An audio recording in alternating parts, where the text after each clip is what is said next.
Hey, everybody, GameHounds podcast. How are you? We're back. Sorry we're late, but if you're at all follow us, then you know we're regularly late. How are you? How's things? It's been a hell of a week. Mm. Yeah, we're going to talk about the big news. It's going to be probably most of the news. So we're just tightening up a few issues. So if you are a listener to our audio podcast, that the audio show will come back next week. It may have a different iTunes location. So just keep that in mind. I got with another company and I am moving all the old shows over there. We will still be doing live shows on Spreaker, but if you go to iTunes, you won't be able to find those live tunes on that live show on the Spreaker cast. We're going to move it over to another one that is hosted by Libsyn because Libsyn, I have been paying for it because they host all of like the like show 1 to 200 were always on Libsyn and they've been sitting there and I've just maintained a minimal amount because we're not doing any new shows there. So when we moved over to Spreaker. However, Libsyn has been awesome.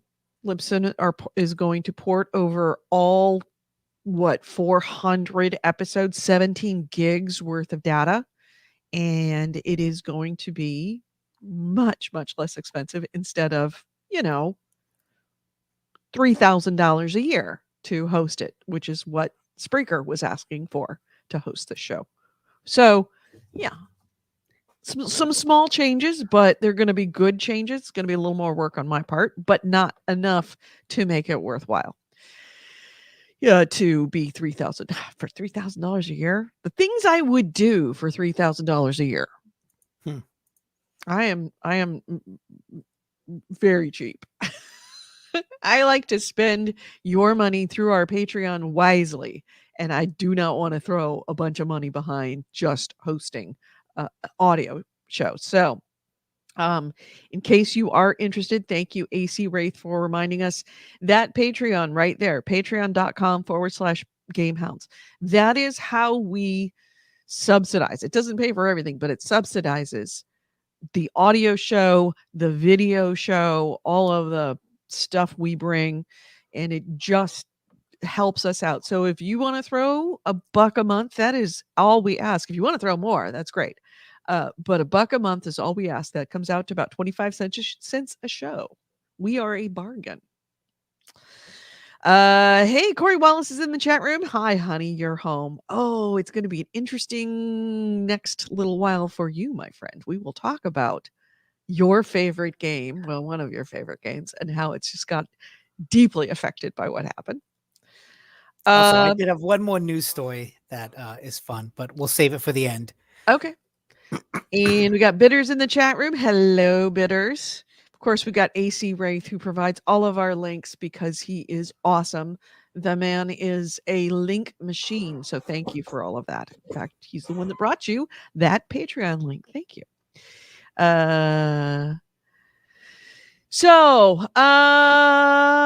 Yes. We're just tightening up the last little bit. Anything else we want to add or we want announcements we want to do before we start? Oh, I guess we could just start the show. There is no audio show. Oh, yeah. Yeah. I guess we're just starting the show. So thank you for being here on GameHounds Podcast.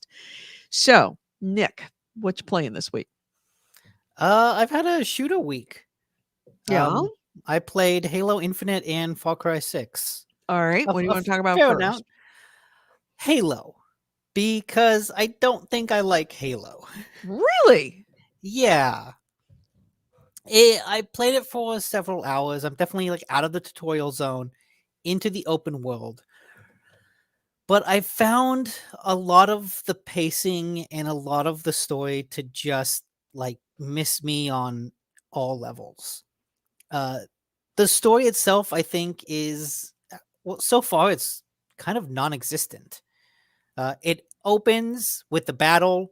Hey, Master Chief gets his ass kicked and like falls, gets thrown out of a spaceship into space, and then he's found by some one guy in like one transport ship, and he looks out and the guy says, "Oh, hey, we lost." And so there's a big dramatic scene of him looking out into space and seeing the ruins of all the human space military. It's like, "Oh, okay, this is an interesting way to start." And then he's just like, "Yeah, no, we're good. Let's go." Oh, I'm getting a signal from the Halo because they're apparently around a Halo. And he's like, "Oh, yeah, I have to go there. That's a weapon. That'll help us." And so right away, I I know a lot of stories like to start in media res, but this one kind of takes it too far because it doesn't give you anything to latch onto narratively. These It does. It human is a cold start. That's for these sure. human ships are all by a Halo. Why are they at this Halo? Who knows? Who are they fighting? Who knows? Like, why should I care about any of this? Who knows? Humans lost. Okay, there's a weapon Yeah, down the on the. intro is definitely Halo intro for people who have played the Halo series and know the Halo No, series. no, because I've read enough reviews. It's not. Oh, really? I There, assumed it was just me because I'm not a huge Halo player. So, nope. If you read every book and every comic and every expanded universe thing, you'd still know nothing. Like, this is not tying into some larger Halo mythology. This is just the game deciding to start in the middle. Or rather, after reading about its kind of troubled development, this is probably them starting halfway after realizing, shit, we don't have enough time to make a proper opening. um, because that also, reading about its troubled development explains a lot of my misgivings on the open world. But so you you just kind of land on this Halo, and like they make a big deal out of, hey, Master Chief lost this fight, humanity lost this big battle. Cortana has turned evil, I guess. Yeah, that I know that's from other Halo Okay, games. that's I thought that's why I assumed that this Yeah, was but something that was just a me thing, not an everybody thing. that's from other Halo games. But the whole reason of like, who are they fighting? Why are they at this Halo? Why is the Halo broken? None of that's explained. Oh.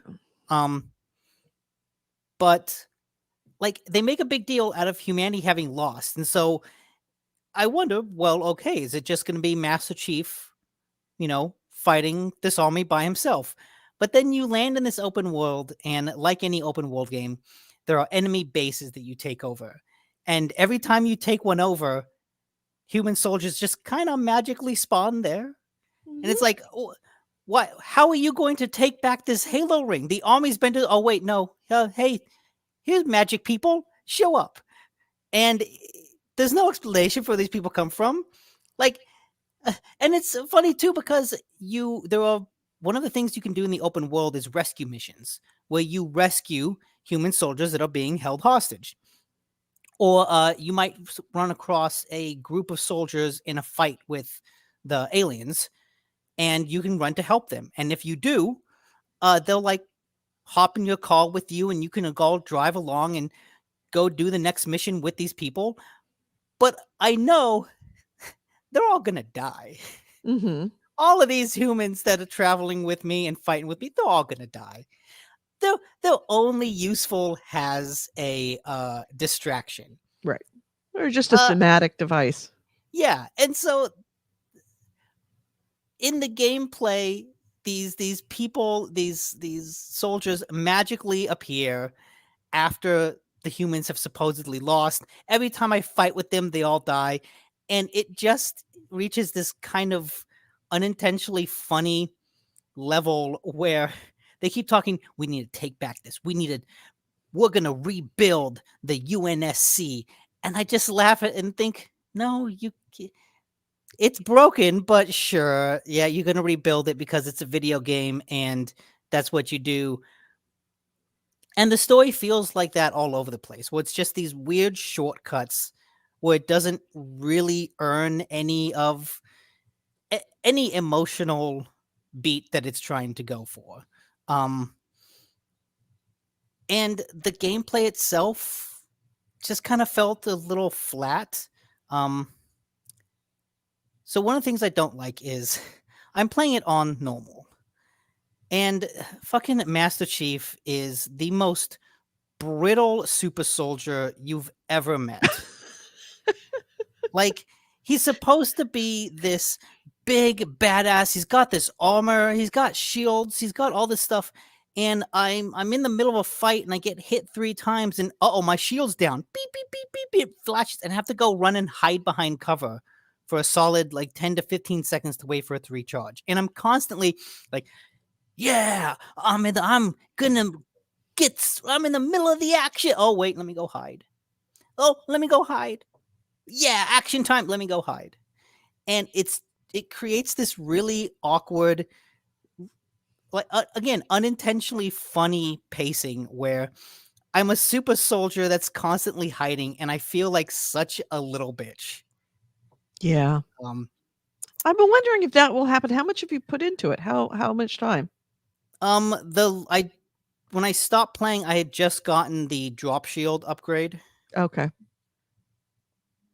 The last big event I did was the laser drill Mhm. shooting into thing. I blew that up and went underground. Okay. So I'm wondering if that changes the longer you play in the campaign. Maybe.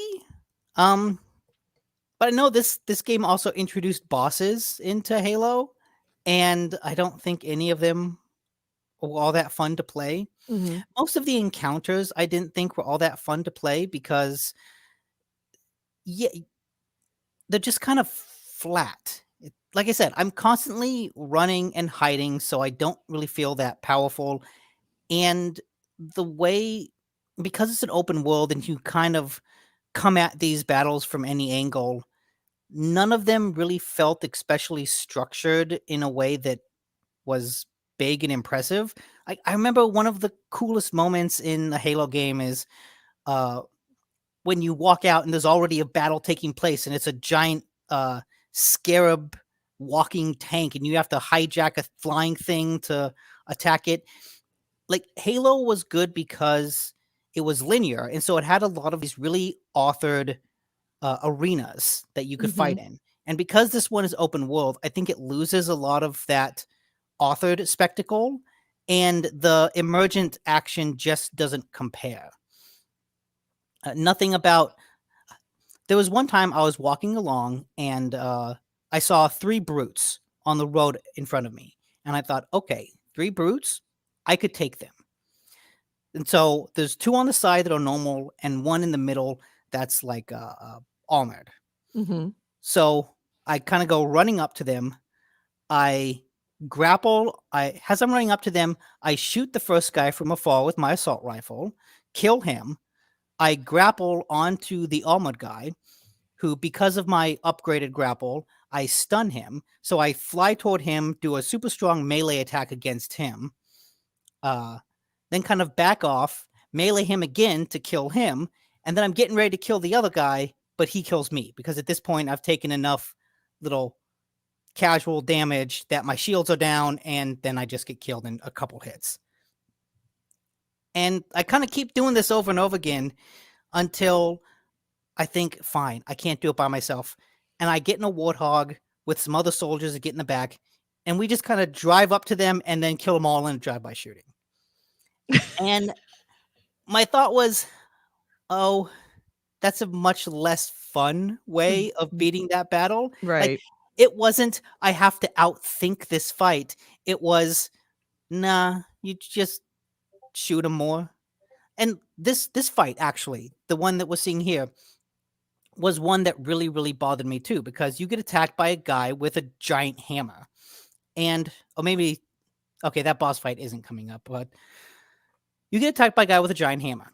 And he's constantly rushing at you with the hammer, doing damage. And because he's constantly rushing at you, you don't have much time. You don't have the space to back off and let your shields recharge.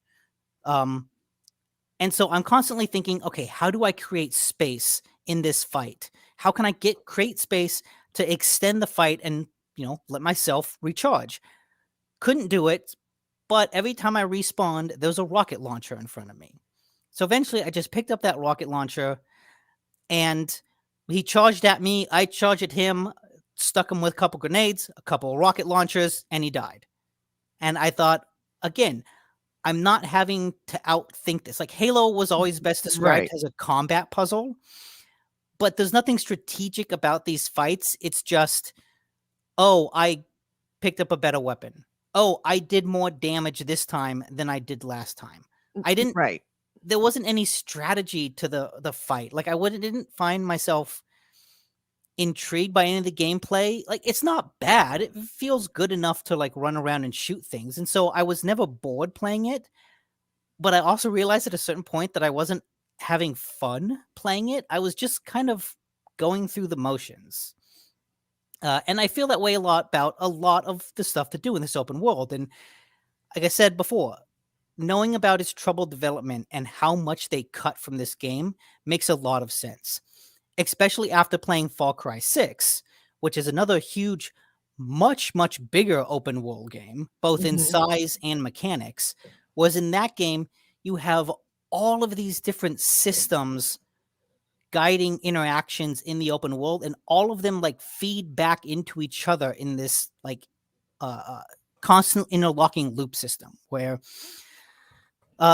you can send banditos on mission. Like you can recruit people to send them on bandito missions, which are kind of mobile-esque timed missions where, hey, send 5 people and they'll go out for an hour to try to do something and come back with some rewards.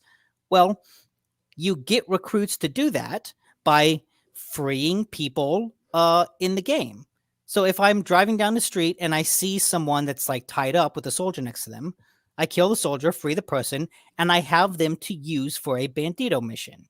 And so just that simple interaction of something in the open world feeding back into a mechanic, just Mhm. another mechanic, that's not in Halo. Halo Right. doesn't have anything like it. It's just a bunch of very simple, like I said, oh, I can rescue these Marines and they'll come with me for a time until they all die. And Right. that's kind of it. And so It, I, it's the Marines themselves become disposable as opposed to perpetual and become yeah, something that you can actually use in as part of your long-term strategy. yeah. And everything in Halo is like that, where it's all just kind of, hey, do this thing. Why? Well, it's fun, isn't it? And for some people, it is fun. I didn't find it fun. And so because of that, It's like hard to become invested all in of a the rest of game the that game. treats everything around it as, like it just seems like I don't want to say emotionally sterile, but not just emotionally, but like also mentally sterile. You're just running around shooting stuff as Yeah. opposed to, Yes. you know, As opposed to like putting some thought partaking, into it. yeah, like partaking in a story. Right. Halo, I remember really getting into Halo because of the story, the character, the epic scope of the action and all that. Was this one, I don't know why I'm here. I don't know what I'm doing. I don't know what any of it means. And then I'm just kind of running around shooting stuff for no reason. And I just think this is dumb. Right. Especially because I'm still fighting the Covenant, and I can't help but think I finished this fight like 10 years ago. Why am I still fighting the same Covenant? Right. Um, after I sort of fell off of that, I decided to start playing Far Cry 6. And I will say, it's way more fun to play, but the story is also really dark in a way that It's Far Cry. It's supposed to be a dark story. it is, but like the opening begins with like you watching your best friend and your adopted brother get murdered in front of you by this tyrant, and then he shoots up a boat full of refugees. You kind of wake up on the beach and make your way to a guerrilla outpost where you get unwillingly drafted into this guerrilla fight, and then it's like, wow, this is all fucked up. But you know what? Check out my pet alligator. He eats people for me. Isn't that cool? And it's like, wait, dude, like my adopted family was just murdered in front of me 10 minutes ago. And now it's like, hey, check out this badass alligator. He's cool, right? It's like, what? How? there's I feel like the discrepancy between the story and the gameplay has never been as stark as it is in Far Cry 6, where the story wants to be this really dramatic tale of these guerrillas fighting against a tyrant, this authoritarian regime, and it's really dark and Except you're a brutal. sociopath. Yes, you are a fucking sociopath. And So it sounds like in a lot of ways, Halo and Far Cry 6, you have the same argument, is that the protagonist that you're playing is a complete sociopath, has absolutely no emotion. You're just running well, through and killing shit. no, because in Halo, Master Chief is just a blank slate. He doesn't even have enough of a personality to be a sociopath. Um, and at least Danny, the protagonist in Far Cry 6, Mhm. there is a point where she's talking to another gorilla, and he's like, "Yeah, all that shit, all the blowing up stuff, all the killing, all that, it's fun, isn't it?" And she's like, "Yeah, it kind of is." So at least in a way, the game acknowledges, like, yeah, we're gonna do this. But again, the story and the gameplay has never been so stark. But the gameplay itself, I'm finding to be really, really fun and compelling. So, in contrast to Halo's open world, in Halo, you're just gonna go in and shoot stuff. There is no real. You can't be stealthy, right? But in Far Cry, because there is this stealth element to it, I run up to an outpost and I scout it out, and they have an alarm. So I know if I go in stealthy, I can kill everyone here without setting off an alarm. If I go in loud, I risk them setting off the alarm, calling in backup. In Uh, that thing that they always do with this yeah, game. It's a and standard. so that becomes, but like that just adds a certain dynamic element to each of these encounters where I'm going to go in trying to do one thing, and then, oh no, the situation has gone wrong. The problem has escalated. It's become bigger than I expected. Or I executed on my plan perfectly and took this place without anyone knowing. Like there's a ratio of a range of events that can happen there, right? And in Halo, it's all just, yeah, you kind of go in, they see you, and you go loud. That's it. Mhm. And so just being able to have that dynamic aspect to the combat, just the level of weapons you have in Far Cry is crazy. There's a like even very early in the beginning, you get such a variety of weapons that again, that dynamic issue of do I want to try to shoot them from far away? Do I want to try to get up close? What am Do I I going to wanna do? release do they have the caged animals that you can release and take them all out? I haven't met them yet. But it's gonna happen. You know it's Yeah, gonna happen. but like my pet crocodile. Am I going to use him as a distraction? Because they'll acknowledge him running around, but until he starts eating people, they won't shoot him. So Mhm. it's like, ooh, do I want them to like send the croc off in a corner to get that guy to turn around? So I sneak up on him and kill him. Well, it's a Um, feeling that that your game is your game. How you chose yes, to get through this is unique to what your situation. Whereas with Halo, it's like, oh, yeah, here's a rocket launcher that is right where I spawned. I guess I need to use the rocket launcher. It's yeah, a little too on rails. eh, on rails for being an open world game. Yeah, exactly. The world is open, but the combat is on rails. Yeah, there's just not that level of variety. Mhm. And so they've also changed how combat works a little bit in that some you have different types of bullets. You have standard bullets, soft target, and armor piercing bullets. And so some characters are more resistant to types of bullets than others. If a guy has a helmet on or bulletproof vest, then he's strong against the soft target bullets. So you have to switch to a gun with armor piercing bullets, and you can take him out in a couple shots. And it's a significant increase in bullets. Some guys you can empty entire clips into them of soft target bullets and barely scratch them. But if you switch to armor piercing and shoot them, they're dead in a couple shots. So that creates this incentive for you to go out, customize your weapons because you can add soft or hard bullets to any weapon. It's not like this gun is soft, this gun is armor piercing. You can customize all of that. So it's a matter of finding a gun that I like, putting in the type of ammo that I like, and then knowing when to switch between them throughout. And all of that works together. All of those systems, the stealth, the customization of weapons, the kind of dynamic aspect of ammo and how it works with enemies, all of that works to make each fight feel special because it can go so many different ways. Mhm. And so when it goes wrong, it feels exciting. And when it goes right, it feels exciting. And that's really, really compelling. It also helps that I found Halo to just be kind of slow. Like Master Mhm. Chief himself moves slow, and in Far Cry, you book it.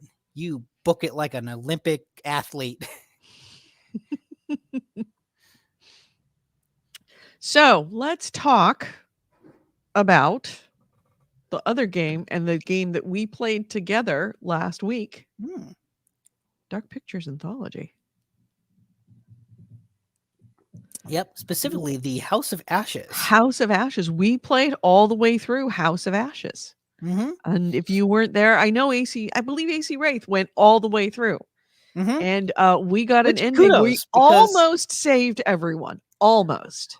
what do you mean? You purposely went out of your way to get Nick killed. There is a character named Nick. And of course, Nick was preferring Nick. I did not go out of my way to get Nick killed. Mm-hmm. Sure. I did not. You could have told him to stay behind. You had him go off on that suicide mission. Yeah, but he needed to go on the suicide mission because then everyone would die. Nah, they could have made it. I want to go back and replay it exactly the same way and change that one decision. So, House of Ashes, really interesting. What was the game that we played together where you played one character, I played the other character, and then we broke out of jail and tried to find A Way Out. A Way Out? That's it. Similar to A Way Out. However, it's not, you don't play one discrete character through the whole thing. You play a lot of different characters and you're constantly switching. So sometimes Nick is playing one character and I'm playing another character, and then sometimes later on in the game, Nick's playing the character I was playing and I'm playing the character Nick was playing. And sometimes we're two characters on opposite sides. So he knows what I'm doing, I know what he's doing, or like our characters don't know what each other is doing, but we're talking to each other and we see each other or we encounter each other. And then our decisions that we each individually make have a bearing on what happens in the end of the game. Mm-hmm. Oh, this moment where I was right. I was right to cut that line.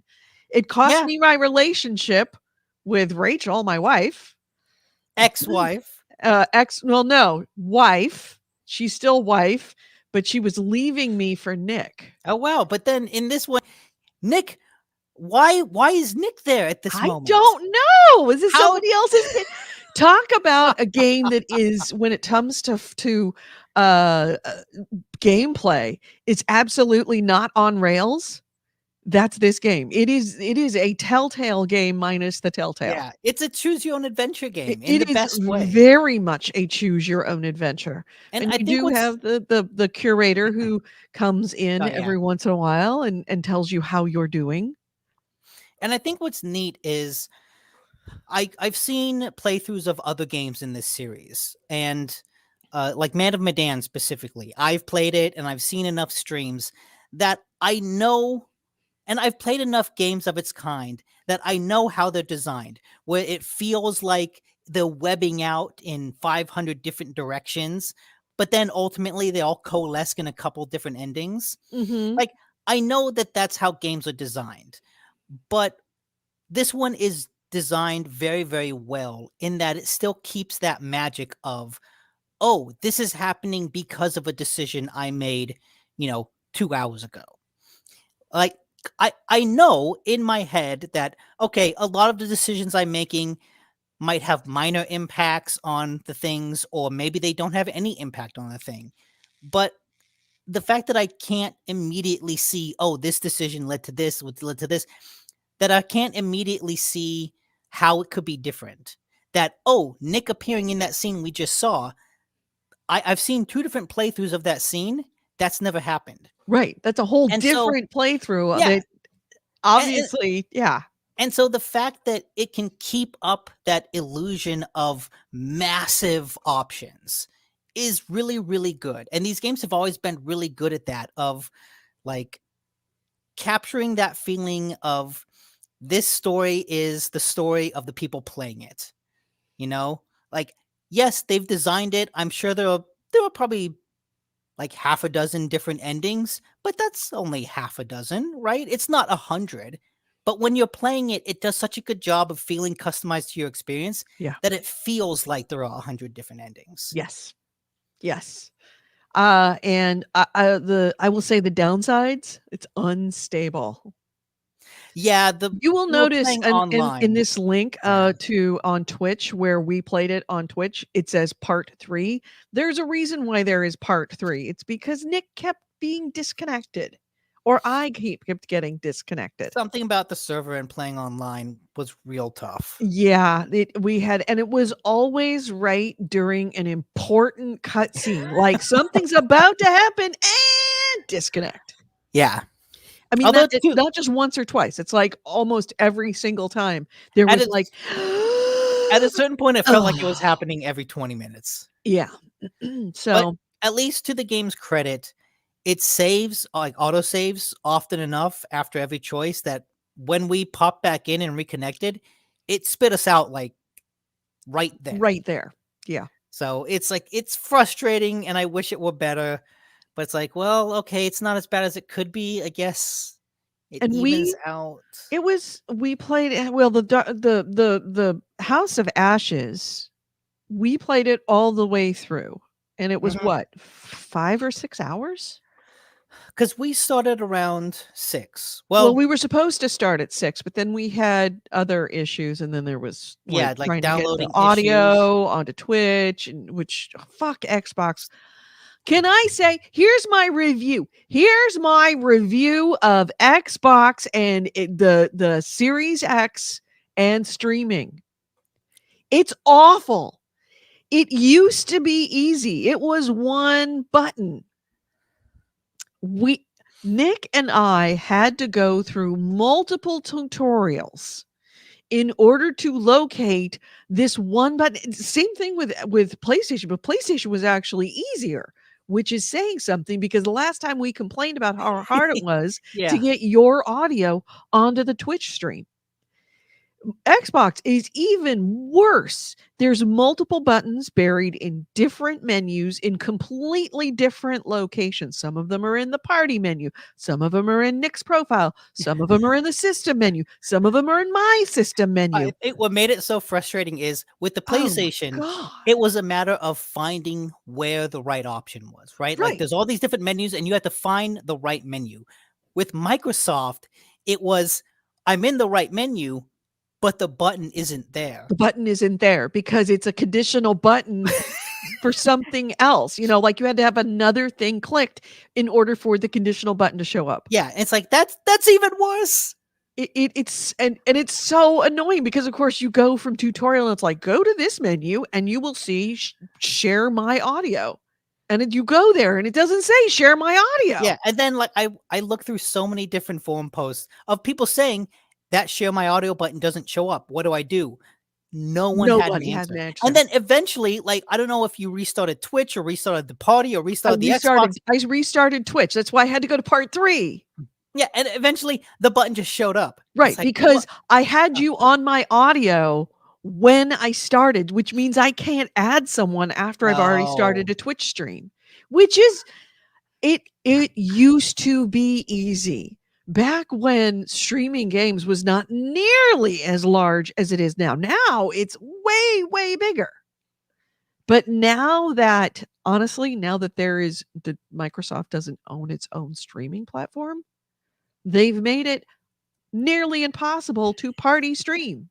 there were multiple forum posts with people saying, "Oh yeah, that's solved on Mixer." Yeah, It's like, exactly. Well, that's good to know. The streaming service that Microsoft stopped. That Right. doesn't That help me. doesn't exist anymore. Yeah. Fuck. And I don't know if this was part of their they were making it difficult to stream on Twitch because they wanted people to go to Mixer, and then when they got rid of Mixer, of course, then it just became this leftover vestigial difficult to stream, period. But it is so freaking annoying, especially when it went from not being broken. In fact, so easy to stream before in the previous Xbox. And now it is so complicated that it takes you hours to troubleshoot why you can't get somebody's in your party's audio into your stream. And you don't know it unless you go to your stream. Got phones up and computers up, and you're trying to talk to people who are actually on the stream. Meanwhile, people are coming in and they're only hearing me, and I don't even know that until finally AC Ray said, "Hey, we can't hear Nick." Yeah. And this was like an hour in. AC Wraith. I'm not blaming you. I'm blaming Xbox. It should be obvious. It's just so, and why? Well, I know why they changed it. They changed it because they wanted you to stream on Mixer. But they need to fix that shit in the next update. Pronto. Yeah. Just make it easier. I Right. feel like it should be. There is a share button on both of these controllers. Why is like that menu not part of the share button menu? Right. Case in point, AC Ray says, you say that as if you were reading chat, Edie. That's the thing. I can see chat when it comes up on PlayStation. I cannot see chat when it comes up on Xbox. You know why? Xbox puts a little notification on there like, hey, if you want to see what people are doing on chat, you might want to log in somewhere else. Yeah, You might like want to log logging on in your on phone. your cell phone and run your cell phone so you can see chat. That shouldn't be a thing. At least on PlayStation, the chat shows up on my screen so I can see it. Or I can have an option to have it read to me by Oh audio. yeah, that's cool. Yeah. Xbox, you're failing. You are failing an important part of being a gamer. But, they listen to me all the time. But yeah, Dark Pictures Anthology. Dark Pictures is a lot of Anthology. fun. Yep, it is good. In fact, I want to play another one with you. Yeah, I'd be all down for that. You want to do it tonight? Sure. I've still got all 3 installed. Okay, so 6 p.m. tonight. Okay. All right, 6 p.m. 6 p.m. Pacific time tonight. Now that we know, Now hopefully, I we don't have have to all go of through them that whole mess installed. again. We have the Twitch thing figured out. All of this Maybe is good. we will see, but we will do dark. And yeah, if I'd have known that, if I'd have known that it was so hard to stream on Xbox, I never would have done it on Xbox. I would have bypassed Xbox's sale and said, just buy the PlayStation version. Because that's why we got it on Xbox, because the anthology was on sale. Yeah. And so we thought, So, a couple things from the chat. First, we have Corey Wallace who says, I'm going to try and stay the whole show. First time in a long time. I'm in quarantine for another 2 days. Are you quarantined because you're COVID positive? Or are you in isolation because you were exposed? I have a feeling I know which one it is. Okay. I haven't gotten COVID yet. Still COVID negative. Ditto. Yeah.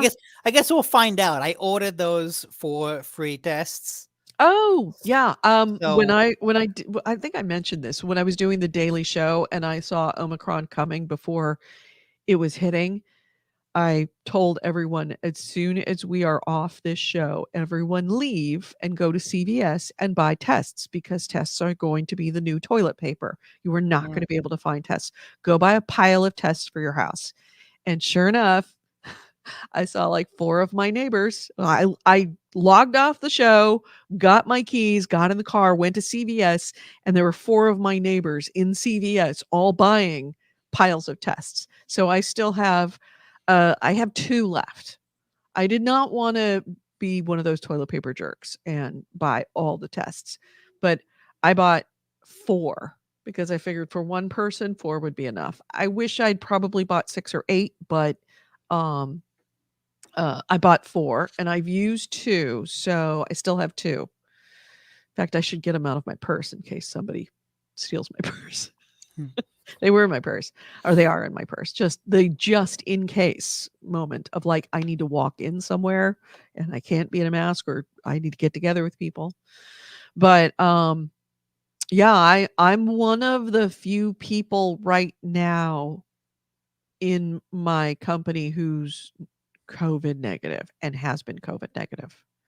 And we're talking about a company that is 100% remote right now. So yeah, tons of people getting sick. Healthcare workers, holy crap. Oh my God.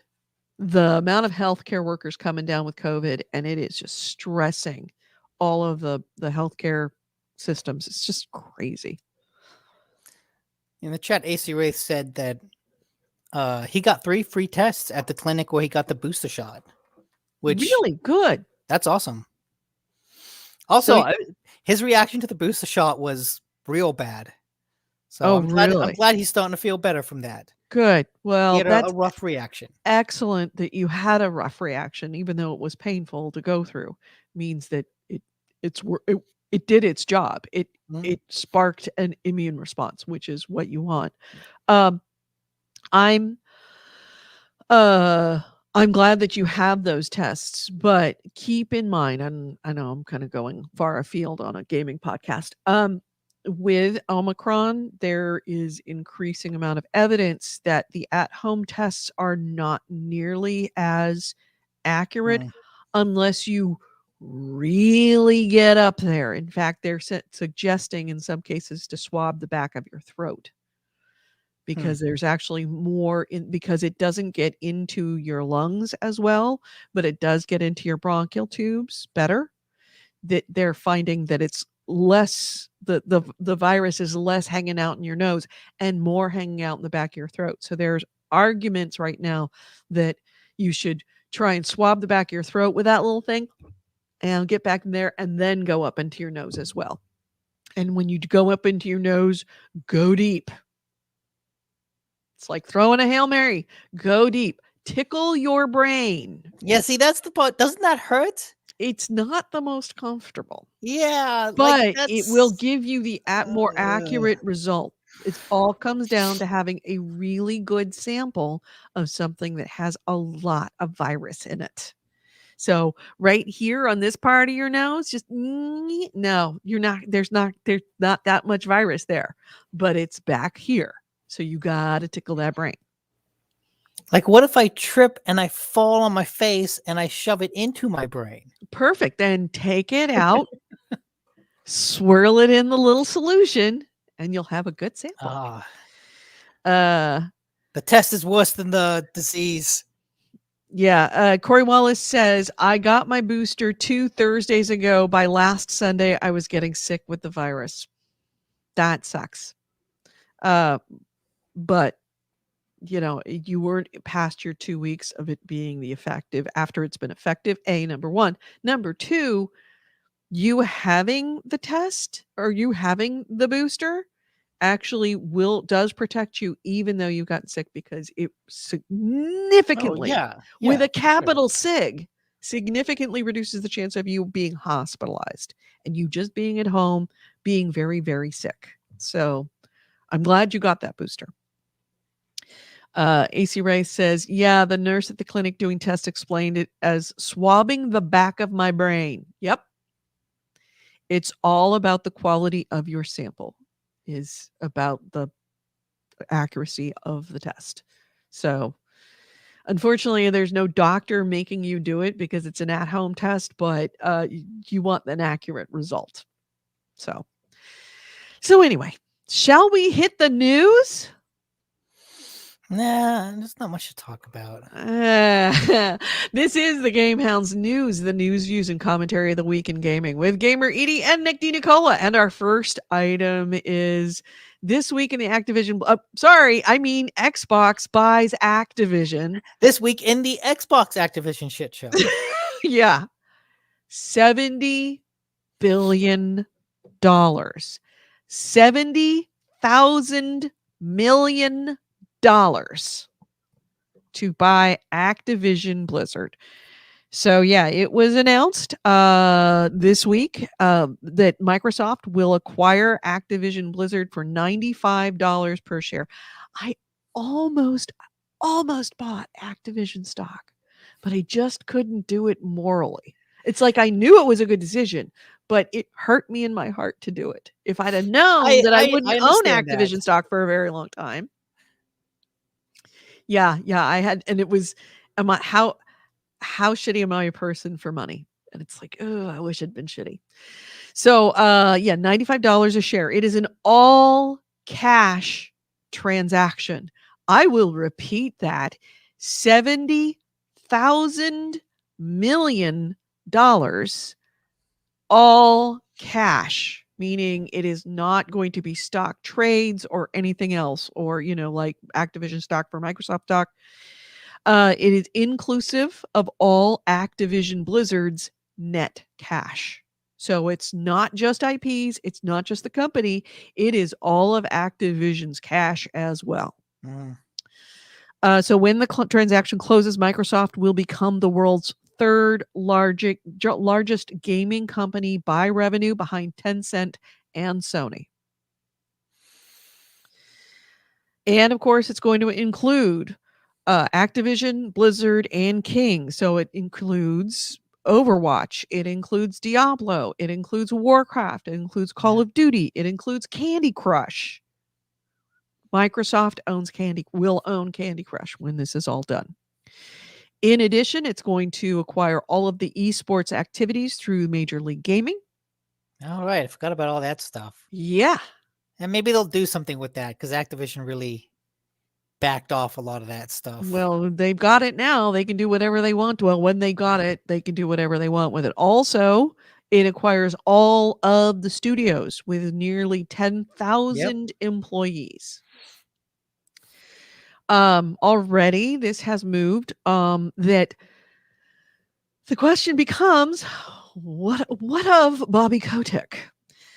Well, there's an activist investor group has already called for Bobby Kotick to be removed over a massive payout, because as you recall, Bobby Kotick said that he was going to take his $62,000 base pay and none of his bonuses this year, hanging his head in shame over what has happened with Activision and Blizzard and all the other companies' abuse of women, people of color, transgender, and LGBTQ employees. So he was taking a massive pay cut and only going to be making $62,000 a year. Except he is going to be getting, according to Reuters, $390 million when the deal is completed. Most of it is going to come from the 3.95 million company shares that he owns. So much for that $65 million. Yeah. And it's $65,000. Come out now that basically when this is finalized, he'll be out. Like, Microsoft is not going to keep him. Well, here, according to Microsoft's own press release, they said, quote, Bobby Kotick will continue to serve as CEO of Activision Blizzard, and he and his team will maintain their focus on driving efforts to further strengthen the company's culture and accelerate business growth. Once the deal closes, the Activision Blizzard business will report to Phil Spencer, CEO of Microsoft Gaming. So it essentially makes Bobby Kotick answer to, right. That's their initial announcement was wishy-washy on it, but what has since come out with additional reporting and sources talking. Yeah, Wall Street Journal and Axios. Yes, he will be out. That's not to say he'll be out with like any sort of punishment. He's going to be out with a giant golden parachute. Parachute. Oh, this is not golden. This is unobtainium parachute. Yeah. Oh, this is the rarest of this is rare earth metal parachute. Yeah. So yeah, it's Bobby Kotick is going to laugh off all of the repercussions of this Yeah, like if you wanted to a the way bank. for the whole board to basically absolve themselves of any responsibility, this was it. And Y- there can be hope that Microsoft will change because according to most things we've heard, like Microsoft is not that horrible of a place to work. And Phil So Spencer won't stand for that bullshit. yeah, I mean that's not to say If that it doesn't go if an on employee because gets let's raped, let's Phil be Spencer's going to honest. do something about it. True. But like each studio is in a way its own little kingdom. And Microsoft has had its share of controversies in the past, but there's a sense that, well, it can't be worse. It can't get worse than it is. Right. So there is that.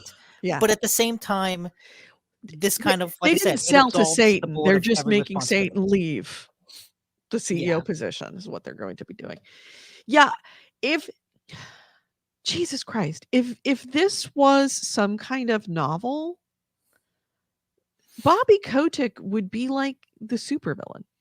Oh, yeah. Like Well, we need a superhero every to CEO murder is a him. I supervillain. mean, no, please don't murder Bobby Kotick. But you know what I mean? Like this would be like an epic battle where Bobby Kotick falls into a volcano and burns, only to come back as a scarred version of himself with his Look, vast money. I know people like God, and I always get Spencer? Spencer, Spencer. not Spectre. Spencer, not Spencer. Spectre. I know people like Phil Spencer. He seems like a really cool guy, but I said this before. Look, at a certain point, all the CEOs are evil. You can't get to that point unless you don't have a little bit of a piece of shit inside you. Yeah. He comes off as a cool guy, but at the same time, like, yo, he knows how to stab you in the back. Yeah. Yeah, it's a But man, what if this is not an argument against capitalism, like this is the most potent. I'm a huge capitalist.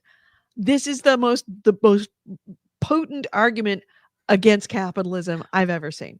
well, this is like modern capitalism, modern American capitalism, which is all about that consolidation, Yeah. right? Because Oligarchy.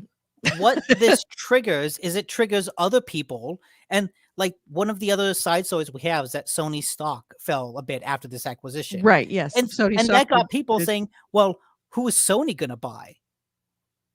And it's like, no, that's not what you should be thinking. Microsoft being like, "Oh yeah, we're the third largest games publisher." Yeah, but they're it's like you look at companies like Square Enix. It's like, well, eventually Square Enix is going to have to get bought by someone, right? Mhm. It triggers this wave of investors speculating and encouraging consolidation. Was like, well, now Ubisoft should sell to someone. Now EA and Take Two should merge, right? Right. Like we should. This kind of kickstarts Right. a Always a, a working race, towards a monopoly till we yeah. have one Or at least true overlord. or to be like true modern capitalism 3. 3. Right. Right. It'll always be 3, and they're all kind of the same, and they don't offer services that different. And whenever one raises its price, everyone else kind of does because they Mhm. know, hey, we're all in the same boat. We Right. can do this. Right. But we're not a monopoly because we're not one company. Yeah, We're just tell 3. yeah. Just tell AT&T and Comcast and Cox. Yeah. Oh no. When T-Mobile and United American and Delta. what was it? T-Mobile and Sprint Mhm. merged. Mhm. And the argument was, well, AT&T and Verizon are so big, we need to merge. Right. It's it's kaiju logic. It is. We've got two giant monsters. Yeah. You know what? We need a third to take care of both of them, right? Right. What could go wrong? Godzilla will save us Introducing- from Mothra. Yeah, exactly. We need to make a third monster. Yeah.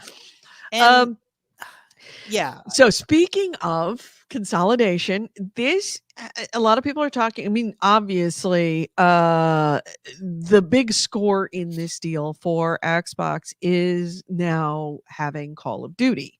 They have Halo, they have Call of Duty, but there are a lot of titles involved in this sale. And when you look beyond Call of Duty, Xbox's now dominance in the world of FPSs, when you look beyond that, you start to see other patterns forming that are interesting, and maybe a little scary. For example, MMOs. Xbox now owns World of Warcraft. Will own World of Warcraft, Warcraft Classic, ESO, Star Wars. No, not Star Wars. Really? They don't. Let's see. Who's that? No, Isn't that's that Disney? Oh, that is Disney. I'm sorry. My bad. I was thinking that was the MMO, the Star Wars Oh yeah, MMO. EA. That's EA. Right. Okay. I'm sorry. My bad. So they own World of Warcraft Classic, ESO, Minecraft, and Fallout 76. Yeah. They own two about Fallout. of the three biggest MMOs. Yeah. Oh, the three biggest, I imagine, WoW, Final Fantasy, and ESO. Okay. But also Minecraft. I mean, it's sort of an MMO, but sort of not. Yeah. Also, other angles. They now own Guitar Hero, or will own Guitar Hero. Yeah. Which is admittedly a title that was literally beat to death by Activision by pumping it out so much it turned into shovelware. But Xbox now has every right, and they also now have the bodies and the manpower and the money to bring it back. And it was a money maker, because not only did it sell titles, it also sold peripherals. Lots and lots of peripherals, many of which I have, a pile of which I have sitting right over there. Multiple guitars and drum kits, controllers. Thinking about that game specifically, I feel like that game would really benefit from a Game Pass integration, because you can sell people individual songs. Yep.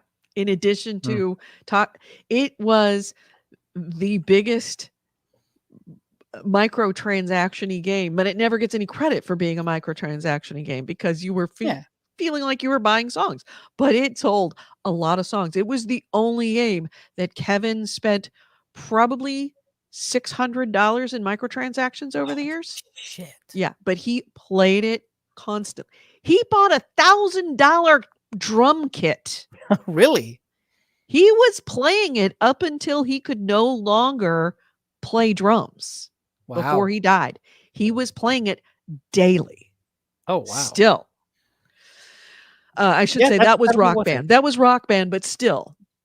Yeah, still. Yeah, it's the same. Rock Band doesn't exist anymore, and he still was playing it daily, and had been. But yeah, StarCraft. It's another title.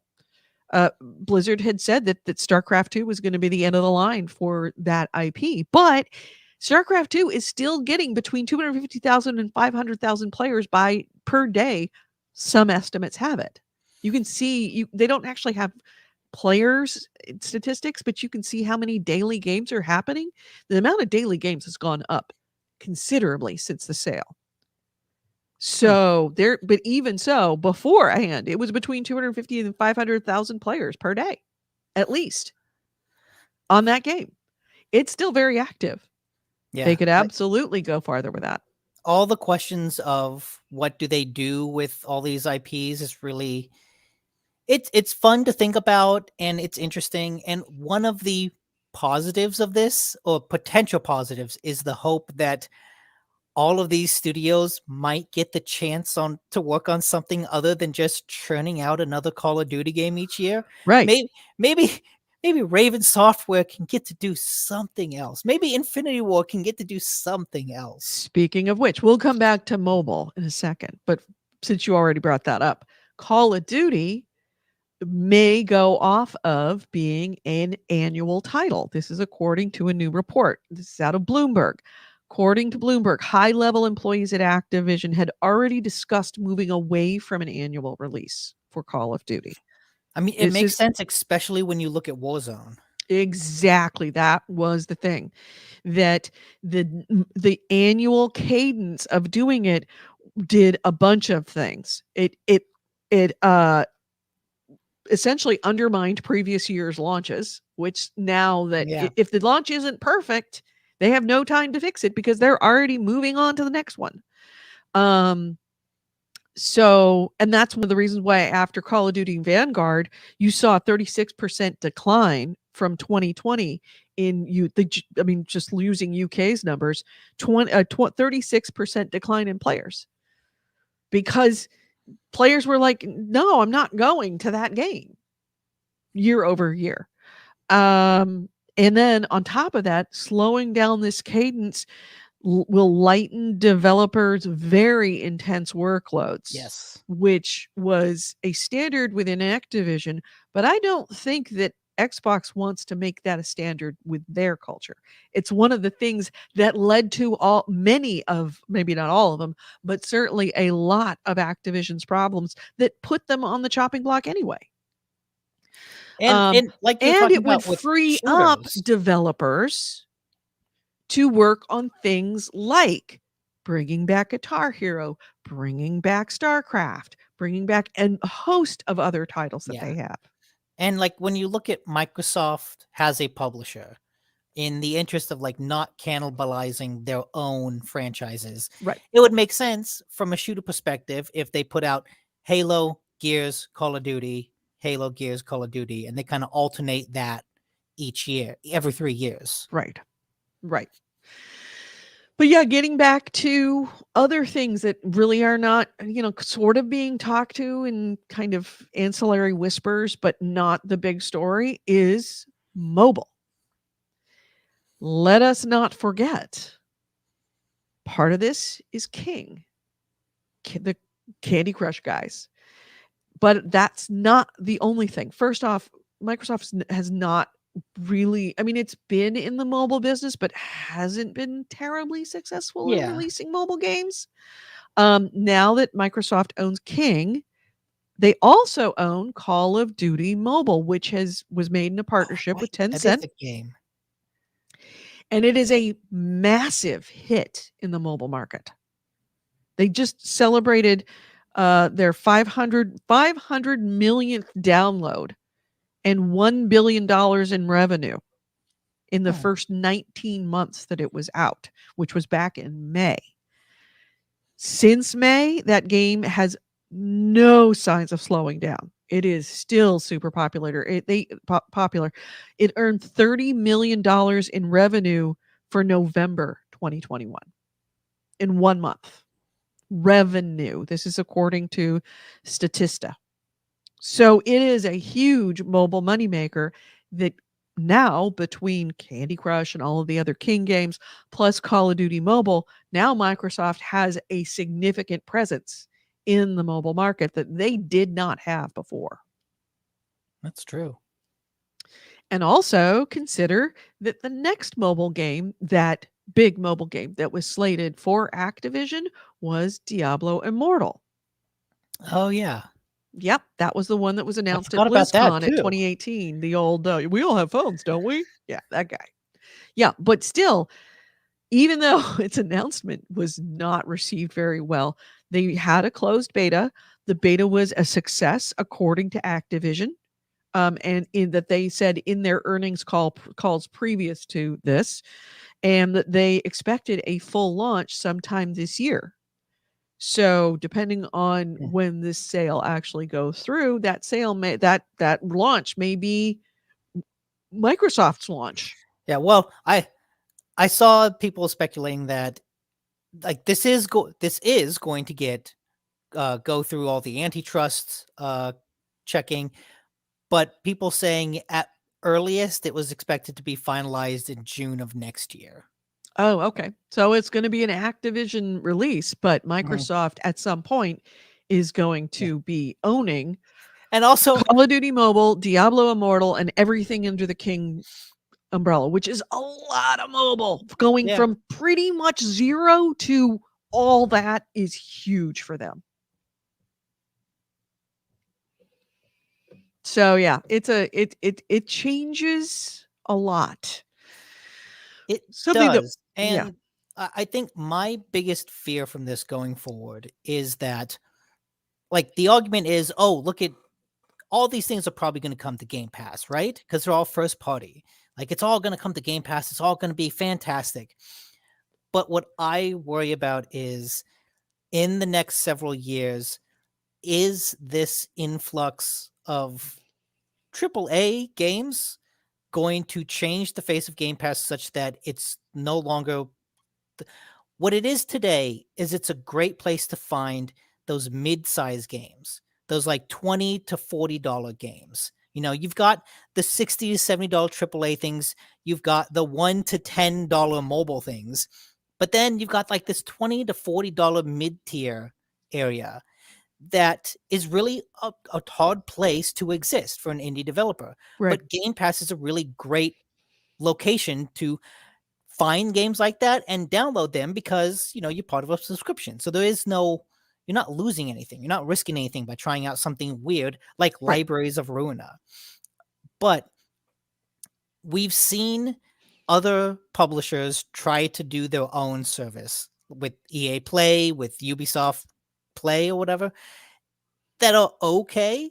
But that didn't stop EA from partnering with Microsoft to put their games on Game Pass. And Ubisoft just recently, just this week, put out Rainbow Six Extraction on Game Pass day one. And there Mhm. have been rumors that they're looking at putting more of their back catalog on Game Pass as well. So you couple that with this influx of Activision games, this influx of Bethesda games, all of these games going onto Game Pass. And Phil Spencer seems like a fine dude. I'm sure he'll still be willing to pay out money for things like Library of Ruina and Subnautica and all these mid-tier indie games for Game Pass. But what about the next Don Matrick that comes in after him? Yeah. Right? Because Phil Spencer isn't going to be there forever. Nope. And at a certain point, I could easily see a CEO like Don Matrick coming in and saying, why are we paying for all this mid-tier bullshit when we've already got all these other huge AAA things? And so that would change the face of what Game Pass offers. And Don that- Matrick changed the face of Xbox when he came on, simply yes, yeah. because all of the acquisitions that were made previous to independent developers, he sold or disbanded all Yeah, those studios like and let's destroyed their catalog. let's not like forget the reason Microsoft is spending all this money to get first party studios It's is because Don because Matrick sold everything. last generation all their first party stuff got fucked. Mhm. Like they completely floundered that generation first party wise. So like they have to do this because like they could not have used their existing developer infrastructure pre these big acquisitions to match what Sony can do now. Right. They And had to buy their way into it. and no CEO is gonna take that job and do what Phil Spencer did. They're gonna come in, every CEO is gonna come in and shake things up. Yeah. Right? And shaking, if you're spending all this money and all this time bringing everything in, the next CEO is gonna walk in and dismantle it because they want to make their mark on shaking things up Yeah. and Like doing it differently. or even I'm then, gonna be the just new decision maker at Xbox. that the fact that they're partnering with EA and possibly Ubisoft, some guy can come in and go, "Well, we've got fucking Call of Duty on our Game Pass. We Right. don't need EA. We don't need to partner with them." No. Why would we need that? Yeah. And Yeah. so uh I feel what this consolidation would mean uh for Game Pass because I don't think it's necessarily a net positive for Game Pass because I think it significantly changes what Game Pass offers in a way that potentially would make it a very different service than what it is now. Yeah. I mean, I don't want to say this is an existential threat to gaming. It's a little early to say that, but it has the possibility of being an existential threat to gaming. Maybe not an existential threat to gaming, but an existential threat to like the Console. gaming. Not even just console games. It could also be, you know, we're talking PC games as well. Yeah, like video games aren't going to go anywhere.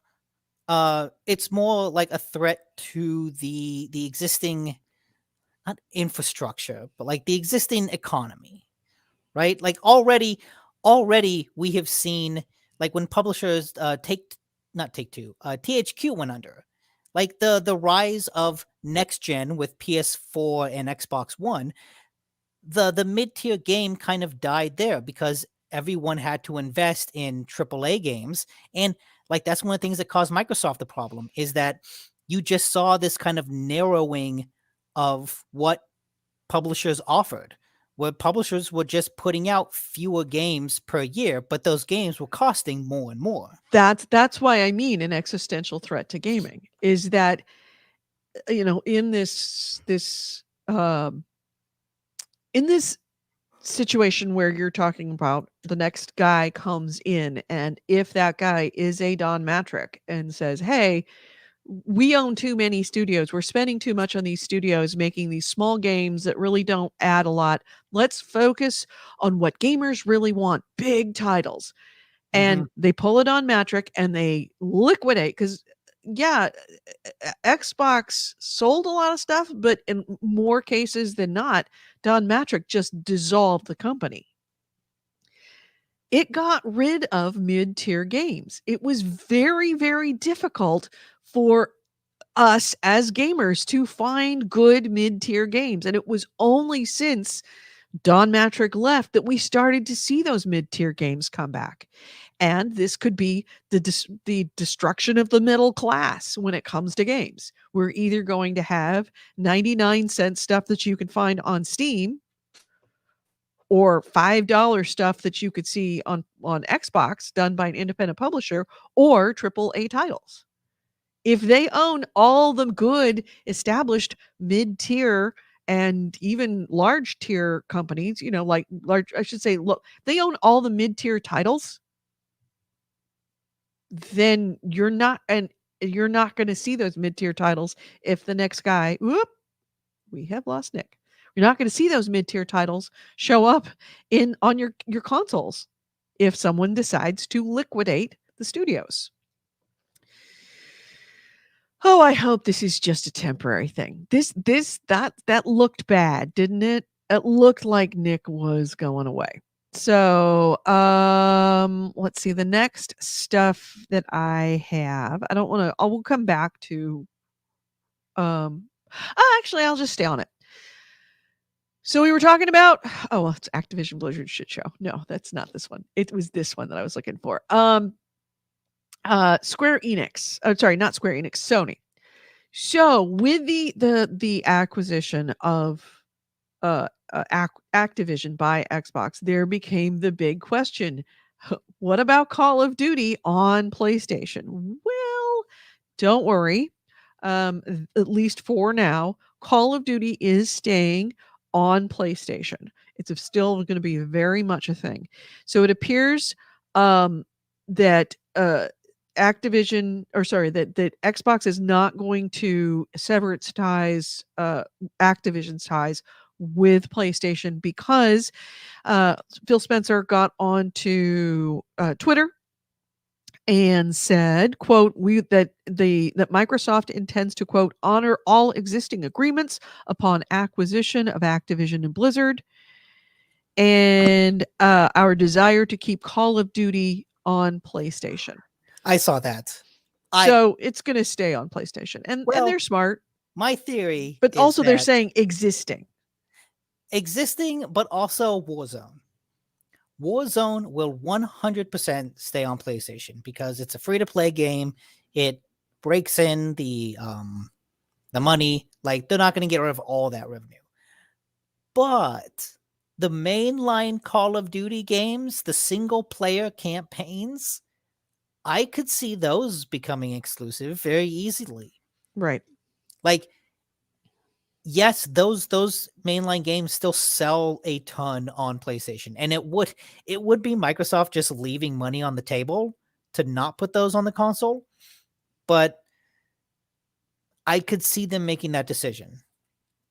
Like, if they're doing it specifically to strengthen their brand and to strengthen like the perception of Game Pass, I could see them making that sacrifice. So at least Warzone will stay multi-platform, but like the next game, right? Because if this deal gets finalized next year, that means this year's Call of Duty game will still be an Activision joint, and so it will still be multi-platform.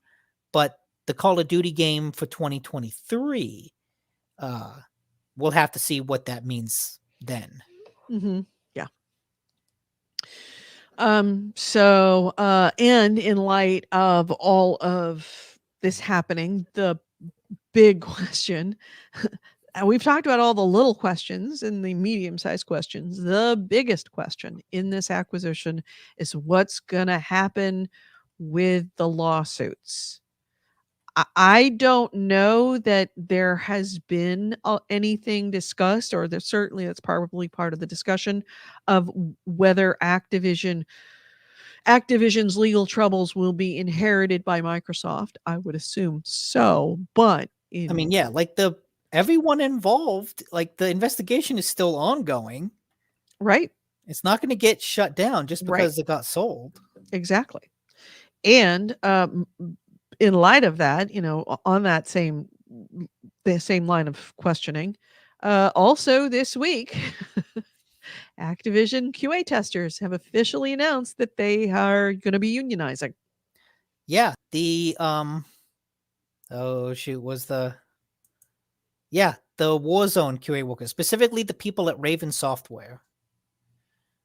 They've formalized They're their the ones that do announcement QA testing on Warzone. Yeah, Warzone, right? yeah, The they ones that said, "Hey, we're important. You want to know why Warzone is full of bugs?" It's because yeah, they were the ones that were dicked over and told, "Oh yeah, you absolutely have a job. Move to where was it? Rhode Island." yeah, and they're the New ones that are Hampshire. now, Everybody move to New Hampshire because you're all going to be permanent full-time employees. And then they all moved to New Hampshire and they're like, "You're fired." and they're the ones that are now striking. Right. So previously, they had passed out union cards to have people vote on whether or not they wanted a union, and 78% said yes. So with that super majority, like that allows them to formally say we're starting a union. Wow, 78%. That's a lot. Mm-hmm. Especially when I guess a lot of people considered the consequences. Yeah. And so they're working with the union, the Communication Workers of America, Mm-hmm. to do this. And where was it? I know they asked to be voluntarily recognized by Activision at a certain date. I'm trying to see what it is. Well, at this point, Activision probably doesn't care. Yeah. Why do we care? It's not our circus in a year and a half. This is not going to be our circus, and we don't care about the monkeys anymore. I mean, they've got another year of trying to keep this train on the tracks as it threatens to spin off. Yeah, but there's no reason why you can't shit the nest on the way out the door. Okay, yeah, I can't find the date. But yeah, they asked for voluntary recognition by January 25th, and Activision put out a statement that basically said, yeah, we believe in your right to unionize and we'll think about it real hard. So, We'll get back to you. yeah. Well, yeah, January 25th. Okay, we'll get back to you in like see my 6 months. secretary for Yeah. schedule an appointment. Have your people meet my people. We do lunch. Right, Blah blah. right. So yeah, that's definitely happening. Of course, then you also mentioned that Sony stock went down. Well, let's take a look at Sony stock. Hold on a second. I saw that it went down 7%, which is not a lot, but also a good chunk for a day. Like, it's a lot for a day. It's a lot for a day, but it's going to come back. But it's also one of those things that, like, hey, the stock market is very reactive. It's like, oh no, Microsoft announced an exclusive, Sony's goes down, and then people realize, oh wait, the company's still actually doing pretty good, and it climbs up. And We got Ken Farrow in the chat room who says, glad I didn't buy a PS5. Honestly, if I was still making a decision on what next gen console to get. Okay, you say that, but you know what I realized? Playing Halo Infinite and Far Cry 6, I realized, because as I installed Far Cry 6 on the PlayStation 5, I'm playing it thinking, this is a good looking game, right? This is pretty. It's very forest. I can see for digital miles, but I could also do that last gen too. Right. And honestly, as I was playing both of these games, I thought the most next gen I've gotten out of any of these consoles is the faster loading time for PS5 and the coolness of the DualSense controller. Because the adaptive triggers and the rumble, like, it's pretty cool. PlayStation 5's. And honestly, that's kind of it. Yeah, honestly, and like, to yes. be fair, like That's why I keep saying I should really sell my PlayStation 5. Yeah, there's a lot of people that want it. It's Although a good it's getting easier. This last week, I heard, I just didn't read very deep into the article. Apparently, PlayStation 5 went on sale at, I want to say, Walmart, and it didn't sell out instantly this week. Oh. It sold out. Yeah, but it took, didn't like, sell 10 out seconds. instantly. You know what was funny too? I had mentioned a couple weeks ago that I broke the PS5 controller. The down D-pad didn't work. Right. So I bought a new controller. I had to go to GameStop. But I thought you were getting a new controller from your brother. No, I thought I wanted to see if I would, because I thought that would be a funny coincidence, Right. but it didn't happen. Oh. So I went out and bought one. Before I walked into the store, I walked in, of course they don't have any new controllers. They only had PS5 controllers that were used. And it was like $66, which, considering the normal price is $70, it's like, well, almost full price for a used controller. Yeah. But you know what? That's fine. I've got the cables and everything. But before I bought it, I thought, why am I here at GameStop? I can wait. Let me check Amazon. You know how much it's being sold for on Amazon? Almost $90. The default PS5 controller, like the default Amazon listing, you're joking, is inflated. Now I'm glad I got 2 controllers in my $700 PlayStation package. Yeah, let me see. Okay, PS5 controller. Yeah. It's okay, it's being sold for $82 sale and says that the normal price is $90. But that's like by the PlayStation Store. But I thought these controllers sold for $70. I didn't know they were $90. Yeah. Was $90 the default? Because I thought for sure it was $70. God. Yeah, controller fucking expensive. Fucking expensive. I mean, don't get me wrong. It's a really cool controller. I like the controller a lot. But it ain't all that. Yeah. AC Ray says, obligatory remark about how nice the extra controller would look plugged into my PC. You can do that with the DualSense. Like, I don't think you can do that with a dual. Can you do that with a DualSense?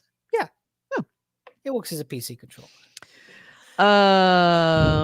Yeah, that's crazy. So let's see what else. Oh, I also want to mention that Ken Farrow also said it was a big buy. Now all Microsoft needs to do is buy Ubisoft. I don't know that would pass the sniff test with the SEC. Also, from what we know, that would be a hard sell. From what we know of Yves Guillemot, he doesn't want to sell. Yeah. Well, what's funny is I remember there were stories about how Bobby Kotick didn't want to sell to Microsoft. And he actually went to Activision and Ubisoft and was like, hey, do you want to buy us? Would you like to merge? Would you like to do something? Wait, Bobby Kotick went to who and to Like Ubisoft? EA. He went EA to and EA. Ubisoft. Oh, yeah. And like asked, like, can we do something? And when they said no, he's like, oh, fuck, I guess we'll sell to Microsoft. But he didn't want to. But I will say, because Ubisoft is more personal for Yves Guillemot, I don't think he would sell. He would rather like ride Ubisoft into the ground than sell it, I think, because I think he started Ubisoft, right? He's Yeah. the original founder. Yeah. For Activision and Bobby Kotick, he's just like, yeah, no, it's a name. It's a Bobby title. Kotick didn't even care that he No was playing personal video games. connection. He was a widget salesman. Yeah. But Yves, like, he spent years fighting off the hostile takeover by Vivendi back in the day, before Right. Vivendi sold him and merged with Activision. Activision. Like, your so connection, by the way, is awful. I have a feeling we're about to lose you again. Can you at least hear me? You're not great. Okay. I could just try rebooting. I think you need to reboot your computer. Okay. Well, then I'll just end by saying, I could not see Ubisoft selling, right? Yves will never sell Ubisoft. EA maybe he'll merge it with someone else, but like I think he's too close to it. You know, let's table that conversation. Let's table Okay. that conversation because we will craft a scenario where that may very well be possible. Okay. All right. So go restart your computer and I will Yes. talk about something else. How about that? Okay. All right. Nick's computer, man. Seriously. Nick's computer is a new computer. Really, like mostly new. What I'm using right now is a 12-year-old Mac. And it's fine. Well, I think Nick just has, well, he and I both have Comcast, so I can't say that it's entirely Comcast, but Comcast has been not bad for me. Not great, not bad. Corey Wallace says, when isn't his connection shitty? This hasn't been a surprise. Well, his connection's sometimes better than others. Yeah, Nick always does have issues. I'd like to blame Nick, but I think that this is a hey, Chris.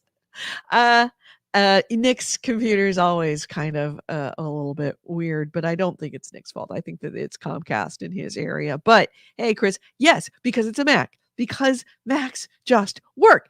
I know you can't play games on them, but they just work. And this is why I'm very hard pressed to go over to the PC Nation for anything other than playing games. So let's hit the next item, which would be, I'm having to pick stuff up here. All right. So Square Enix, moving right along.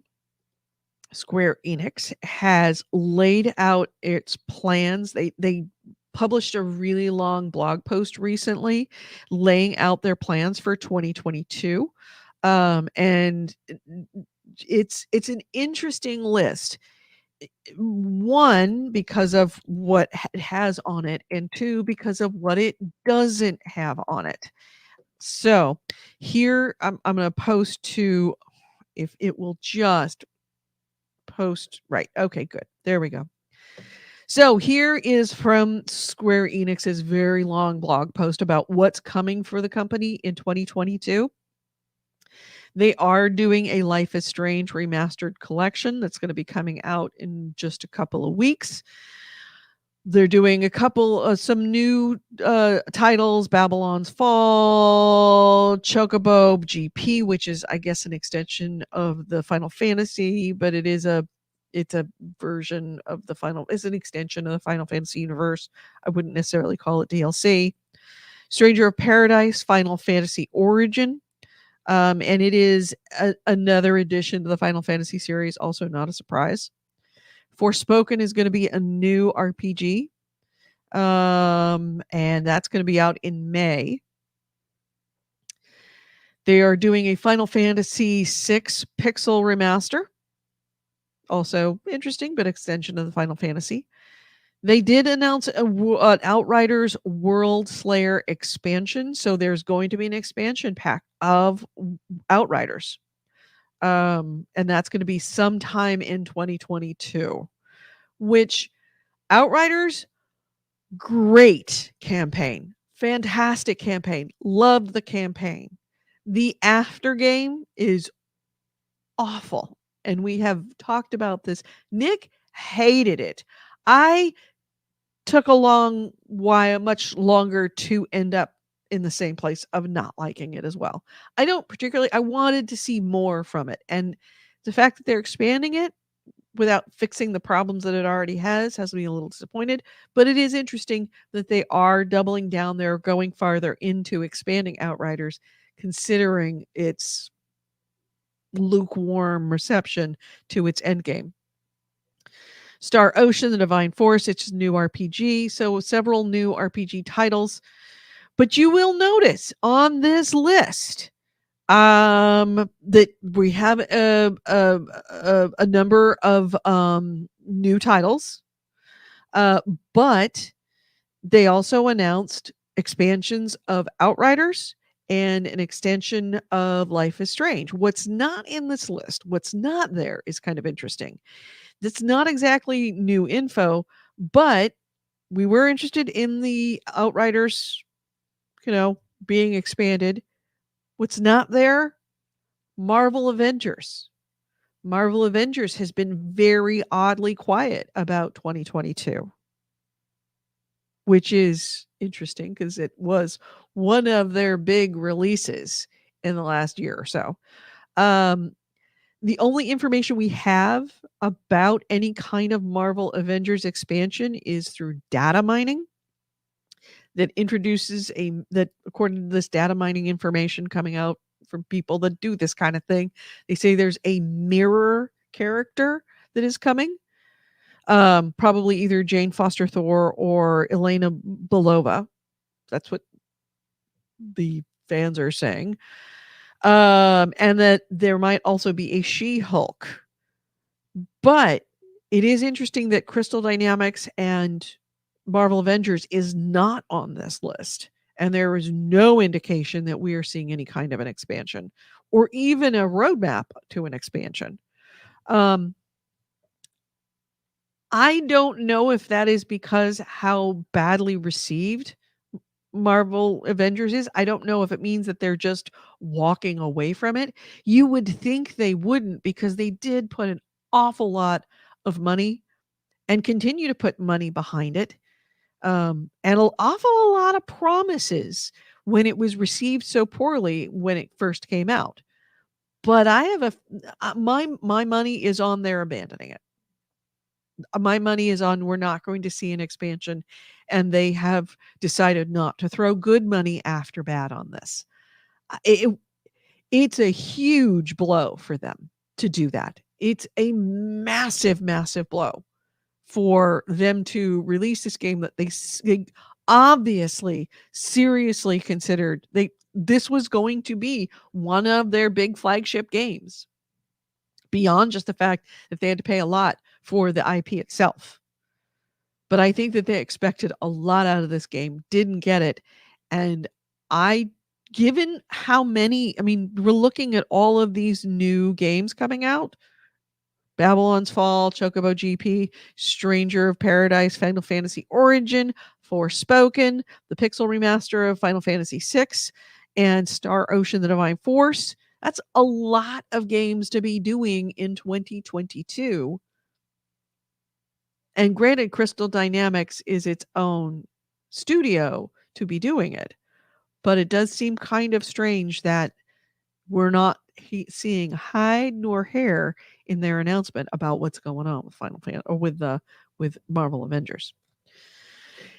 And I'm really surprised Nick isn't back yet. I'm wondering if his computer is actually officially broken now. So, Nick, all the rest of the stories I have for today are all Nick's. So I am dead in the water right now. So we will tap dance a bit. I guess. Oh, Here's something I wanted to hook you up with. I discovered a new YouTube channel, and it is not new entirely, but it is new to me. And I have spent way more time than I should. Yes, even sometimes during work hours. Shh, just for a couple of minutes. If you want to look up on YouTube and go into a very deep hole of some very, very good quality content, look up Viva La Dirt League. They are a New Zealand sketch comedy group, and they're obviously gamers. And they do a lot of content, and it is funny as hell. The high quality, well written, well acted, seems very professional. The three founding members, the three main members of Viva La Dirt League, which are three guys out of New Zealand, all of them come from the professional entertainment background. One of them is an actor. The other two are involved in commercials, so they know what they're doing, and their shows are so freaking good. If you are a Dark Souls player, I highly recommend looking up Dark Souls Logic Supercut. It is all of their small sketches all put together in a supercut. It will have you laughing your ass off. If you're an MMO player, look up Epic NPC Man. And they've been doing Epic NPC Man for a really long time, and for several years. And it is so good. So funny, so well done. So I highly recommend that. Thank you for the link. Okay, this is long even for Nick. Let me see where Nick might be. Nick. Here, let's just call Nick. Contacts. Nick. Nicola.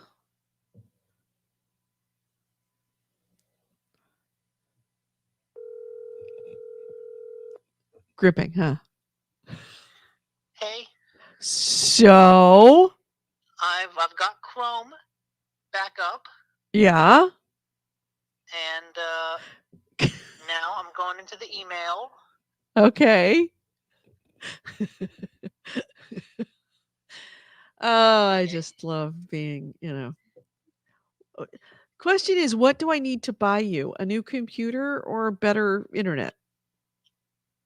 I mean, the thing is, like, I can, and I said this in the text, I could sit there and play an online game or watch an online video, and without issue, and it'll be fine. Okay, why?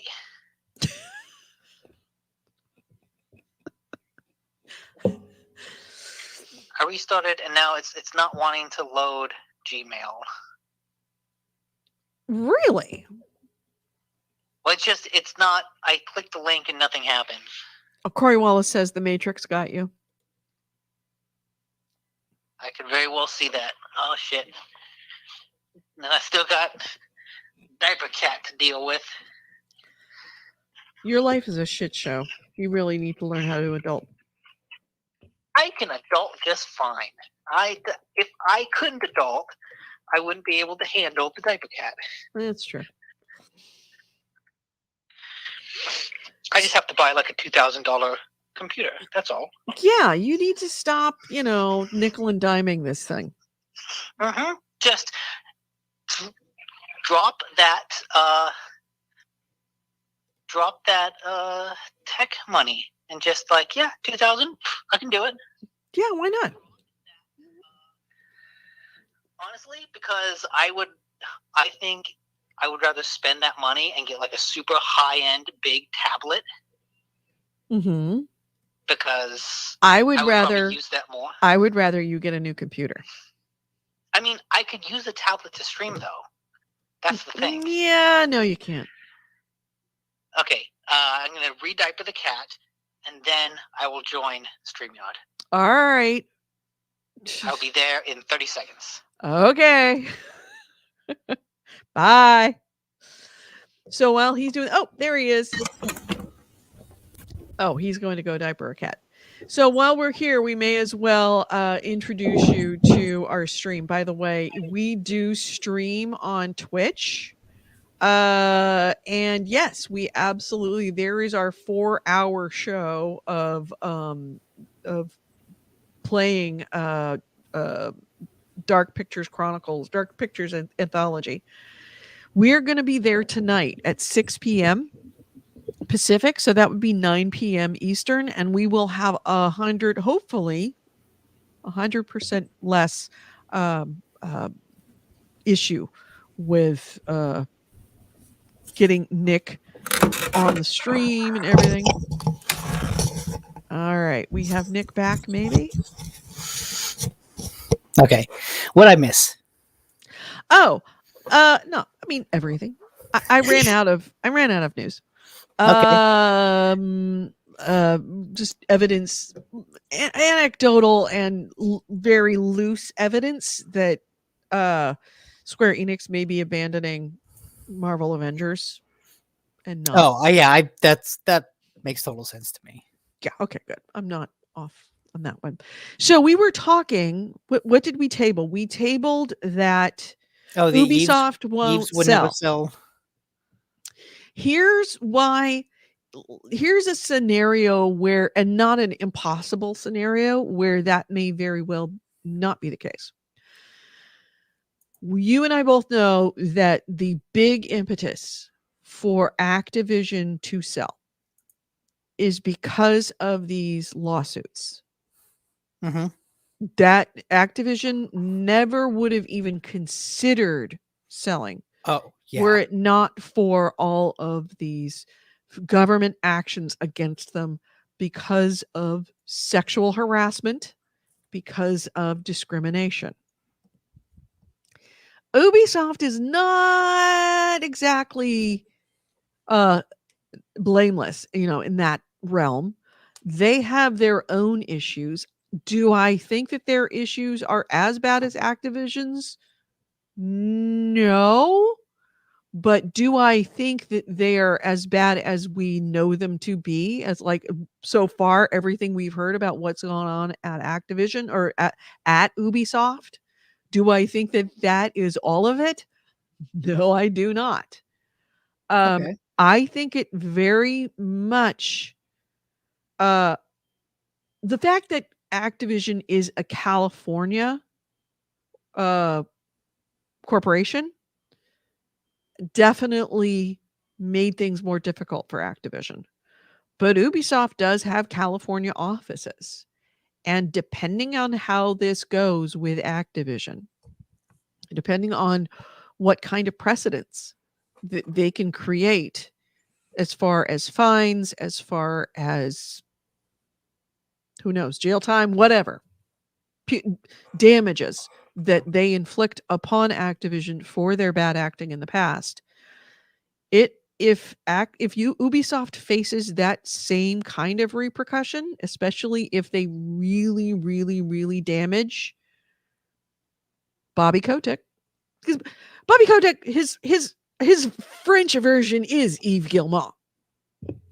He is, and if they can harm the board of directors, if they can hold accountable Bobby Kotick, if they can hold accountable anybody, then maybe they won't. But if Bobby Kotick slides, if the board of directors slides, then Ubisoft will sell. Wait, if they're slides, yeah, they'll sell. Why? Okay, if by Bobby Kotick selling to Xbox, that they avoid any kind of personal troubles, like to the board of directors, to Bobby Kotick himself, because it's not just the sexual harassment. It's also all the other stuff that came along with it, including the SEC, Bobby Kotick not announcing to the SEC that they had problems, that they were, essentially allegedly fraudulently making declarations that there were no big lawsuits heading their way, which he signed off on every year for investors. Mhm. If by selling to Microsoft, they avoid any kind of liability or they lessen any kind of personal liability they have for these issues, then Ubisoft will sell in order to avoid a situation like that. They're going to look at what happens to Bobby Kotick and the board of directors. That assumes that they're even facing that same level of scrutiny, though, which they're not. They're not just yet. They're not even facing the But same level of lawsuits. Yves They're not even facing Guillemot, any lawsuits. They're not facing any lawsuits. not right now, but Yves Guillemot knows exactly how, well, maybe not knows how exactly, but Yves Guillemot has a better sense of the size of the iceberg inside Ubisoft than we do. Depending on the actual size of this iceberg, depending on the possibility of it being discovered, depending on the possibility of it being prosecuted in a court, prosecuted by a government agency in the United States or even in France, but specifically in the United States, the possibility of it being prosecuted vigorously and if looking at what ends up happening to other people that have gone through the same situation as that, they may decide to do it. I But know even that if there's they a do lot get of ifs. prosecuted in There's a America, lot of ifs in there. but like Ubisoft is a Canadian company. Yeah, it has offices in the US, but even then, if it goes through some Ubisoft, US no, Ubisoft is a prosecution. French company. Oh, that's With right. Yeah, it's a French major company. offices in Canada, but they are also have offices in California. But like that makes the repercussions to the CEO, he's even more distanced from Right. any lawsuits. There's that a would come. lot of ifs involved in There are that. so many ifs that like that'll never happen. Yeah, maybe. Maybe. We'll see. I can't see that happening. I can't see, honestly, I can't see it either. But there are a number of ifs. It's a choose your own adventure. Is it likely? No. But then again, who saw Ubisoft coming? You mean Activision? Sorry, who saw I mean, Activision coming? Who saw Bethesda coming? if I might take some credit, I You kinda remember did. several months ago You did. when there were like rumors of, oh, Microsoft planning a big acquisition. What are they doing? Now, granted, this is before I think like the Activision story. No, I don't remember the exact timeline, but I remember there was speculation Microsoft was AC going to buy Rafe might someone be able to big. locate where you said it. And I said jokingly, I'll bet it's going to be Activision because Bobby Kotick wants to get that settle, wants to get that money, wants to get that golden parachute and then bail. Like I remember saying that. And I said it as a joke, and now that it's reality, it feels less funny. Especially because he's getting that parachute. But I like to think I got my finger on the pulse of the games industry. Yeah, you do.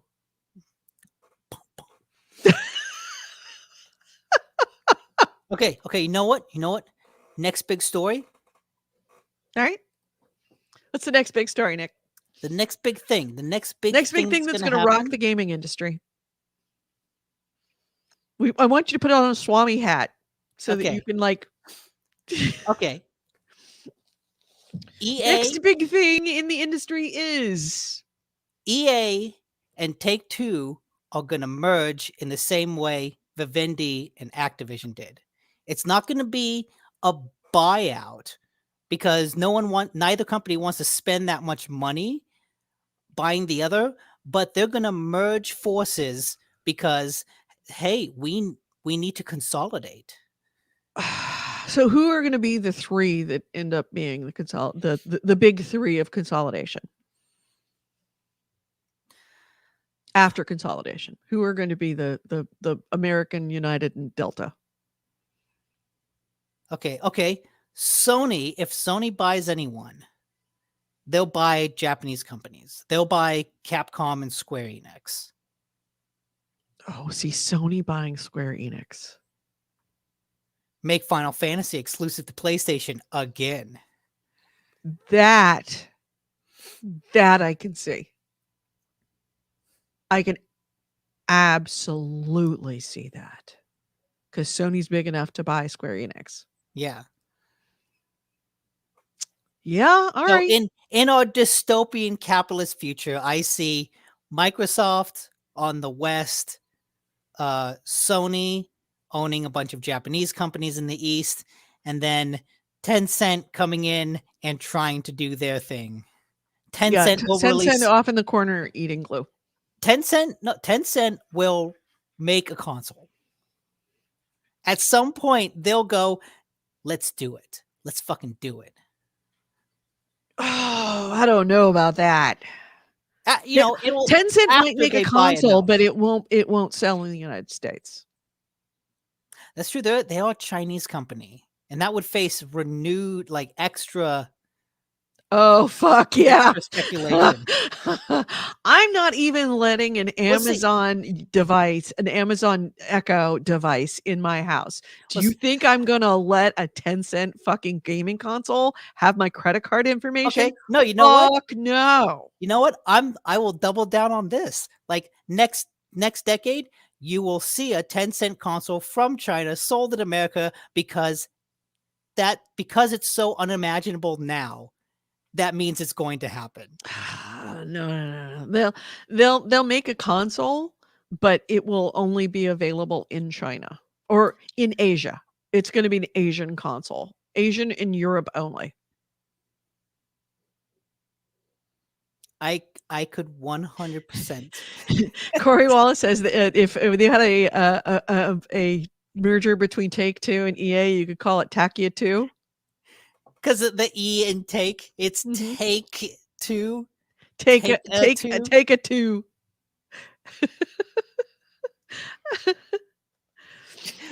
He says he bookmarked the Nick claims Sony buys Square Enix 10-cent console in next decade. I think no, it's not going to be in the next decade. No. I think I could see within the next 2 Look, years, without- you're going to have Sony buying Square Enix. I could absolutely see Maybe. that. I can foresee a future where the politics of America change to such a degree that like people go, "Oh, this Chinese console? Sure, I'll take that." No. Yeah. No. Mm-mm. Look, all politics are dystopian enough already. Do not put it past America to go further down that dystopian rabbit hole. All right. We can Well, absolutely do it. no, yeah, I absolutely think that it would not sell well. And it might only be, but going back to the Sony buying Square Enix, you realize that there is no SEC to oversee that. Oh yeah, because those are both Those are both Japanese Asian companies. Asia. It's not American company, so they can consolidate all they want without any kind of oversight. Yeah. Absolutely. And yeah, the Japanese have absolutely no problem with monopolies. Hello, Nintendo. Nintendo's not a monopoly. Nintendo was a monopoly. When? That's how they started. Nintendo started out as a playing card company that bought essentially everything. Nintendo owns a lot. I'm sorry, not Nintendo. Mitsubishi. Okay. Mitsubishi owns freaking everything in that country.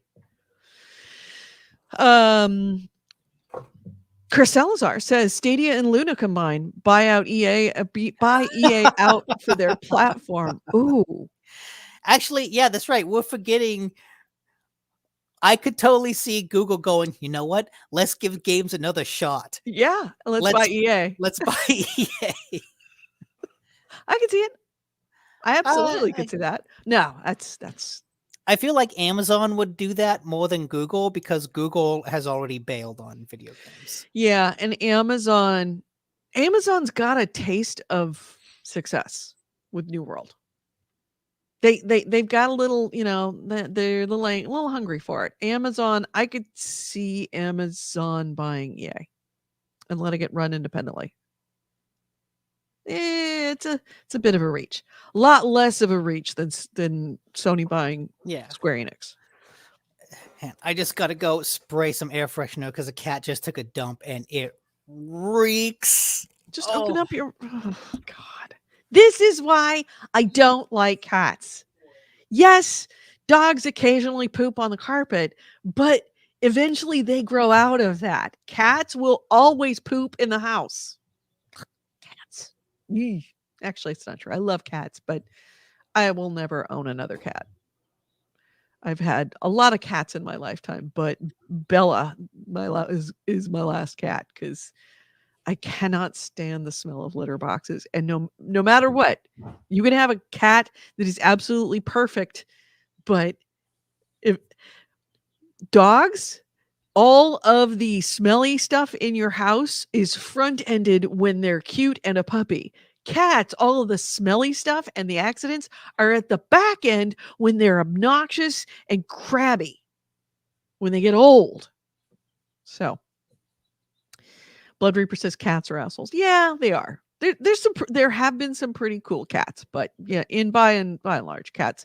If they aren't assholes now, they will be assholes in 15 years. Bitter says 10-cent consoles allowed on the grounds that the US version has the Patriot chip. I don't care how old I am. I don't care anything about this dystopian future that Nick has supposed. I would never have a 10-cent console in my house.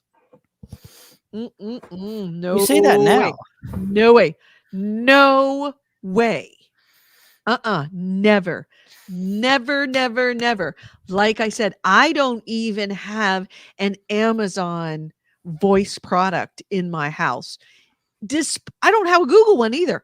Just despite the fact that I know it would make my life a lot easier. Neither do I. But you know what? We're gonna just get old and die.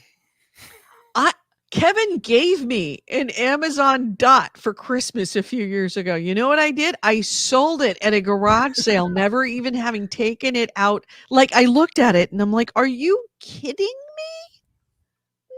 No. But it says my Winnie the Pooh shirt is in the mail.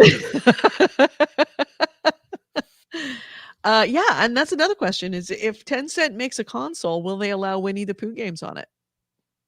Who's made a Winnie the Pooh game? There's got to be a Winnie the Pooh game. Maybe. I'll bet there's like a PlayStation 2 Winnie the Pooh game. All right. Go chat room. Find me a link for a Winnie the Pooh game. Anyways. Yeah, and I say this as someone that one of the funniest and apparently legendary in my family stories has occurred between my brother, me, a bottle of Fireball whiskey, and an Amazon Alexa,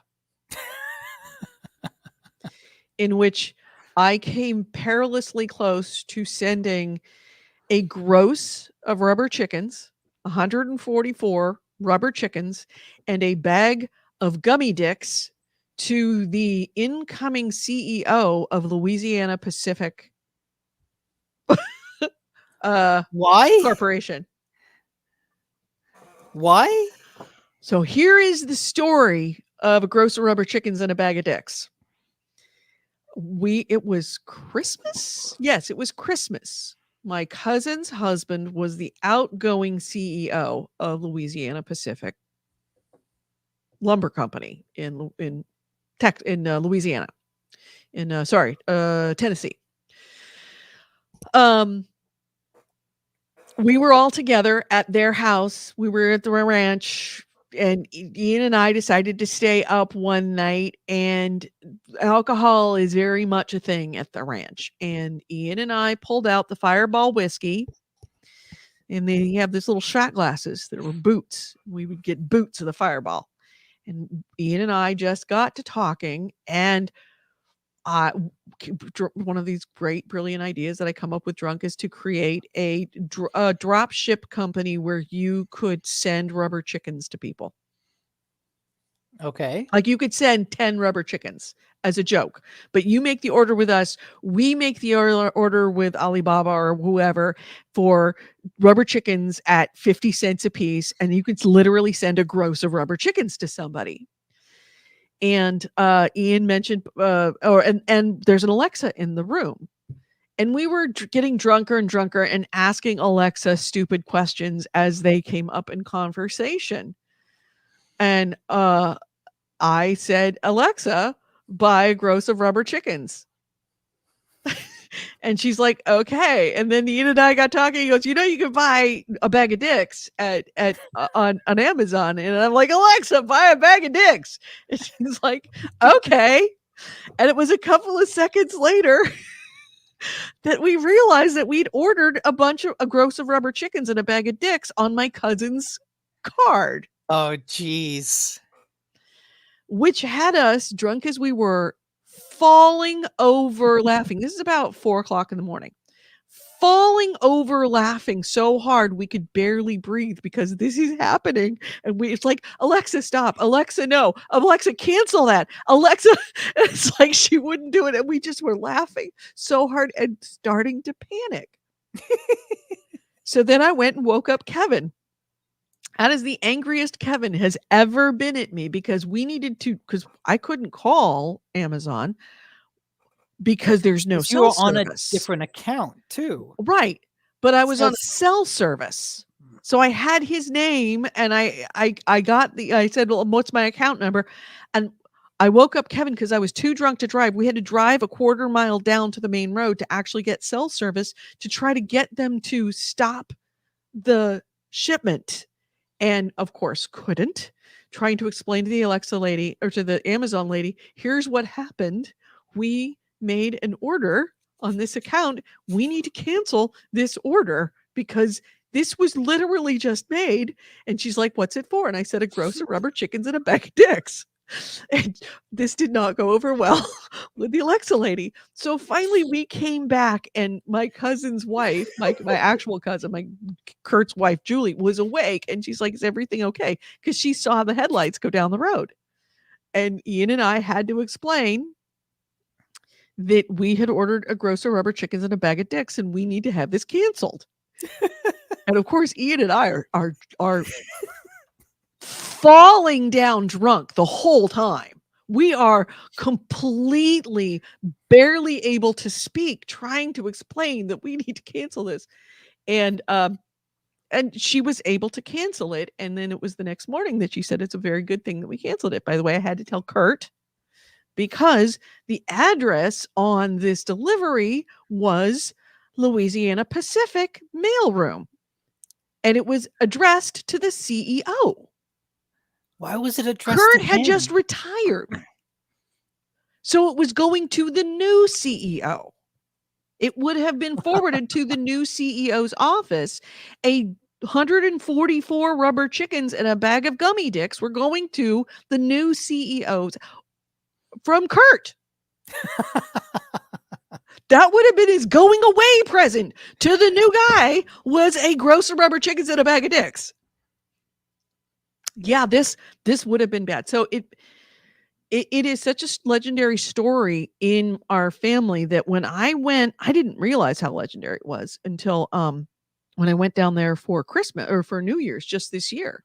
And Julie and Kurt were there and there were a couple of their friends there and I was there by myself and Julie's like, it's conversations happen. And finally it came around to Alexa. And she said, yes, Edith and her brother had a very interesting night with Alexa once. And I said, yes, we did. And I said, it had to do with a gross of rubber chickens and a bag of dicks. And the woman turned to me and said, oh, that was you. I'm like, oh no, they've told all their friends. Oh yeah, that's a story you have to tell. Us doing that. I haven't laughed that hard and been laughing and terrified at the same time as that moment. But that would have been really bad So bad. But my Christmas present that year was a Christmas ornament that was a rubber chicken from Kurt. Kurt, Nice. who is not he's a very nice guy, but he's not a jovial, fun guy like me or my cousin. Like, we're the live wires. He's the very sedate one, and he was the one that sent me the Christmas ornament that was a rubber chicken. So, yeah. Bitter says, I remember the rubber chicken incident. Yes, I've told this story of the rubber chicken incident. So anyway, how did we get on the subject of the rubber chicken and the bag of dicks? Amazon? Oh, Yeah, Alexa. I don't have Alexa. And that was one of the reasons why, beyond the point that they're always listening. They know, I mean, they've confirmed Oh yeah, yeah. that they're always listening. They keep transcripts of fucking everything. But beyond that, you get a couple, you get, a big bottle of Fireball whiskey and things happen with Alexa. And I'm just saying, I if would you not feel- have 10 cent. No, if I do you not want a think- 10 cent console in my house. that the world can't get any more cyberpunk corporate dystopian, I think that's a poor bet to make. You always bet on things getting worse. I'm trying to decide what I want to bet you on this. Are you ready? There's a bet about to happen. I mean, we still have AC Wraith, take notes. The Elder Scrolls Skyrim bet. Oh, what is the Not Elder Skyrim. Scrolls Skyrim? The not Skyrim bet. The fact that I say Elder Scrolls 6 won't come out until 2025. Bitter says all devices, even your socks, will have the Patriot chip. The Patriot chip. I don't know if you missed that one when you were off with the cat. I don't know about AC Retzi, we have to go back about the Patriot chip. Oh, by the way, here's a link to Winnie the Pooh games. I did see that. Apparently, there have been 12 Winnie the Pooh games. Uh-huh. And also, someone in the chat mentioned that PS2, Winnie the Pooh's Rumbly Tumbly Adventure. Also, someone mentioned that Winnie the Pooh goes into the public domain this year. It's yes. So you can expect a bunch of video games. Well, sort of. Here's the thing about the public domain. Disney's version of Winnie the Pooh is not in the public domain. Yes. Milne's original goes into public domain. So the story will be in the public domain and the artwork from the book. Yeah. Not the Winnie the Pooh that you know from the Disney shows. Yes, that is still owned by Disney and it's not in the public domain. The character. But the character itself can't look like the Winnie the Pooh that you know from Disney movies. Look, that just opens up the door for someone to make a horror-themed video game of Winnie the Pooh. Oh, maybe we need to have Ookie Bookie Spelookie have a DLC of the horror Winnie the Pooh. I mean, have you seen, there's a trailer for a game. It looks very Bloodborne-esque, and it's apparently like Pinocchio based. I can see that. A lot of Disney stories are kind of fucked up. Yeah.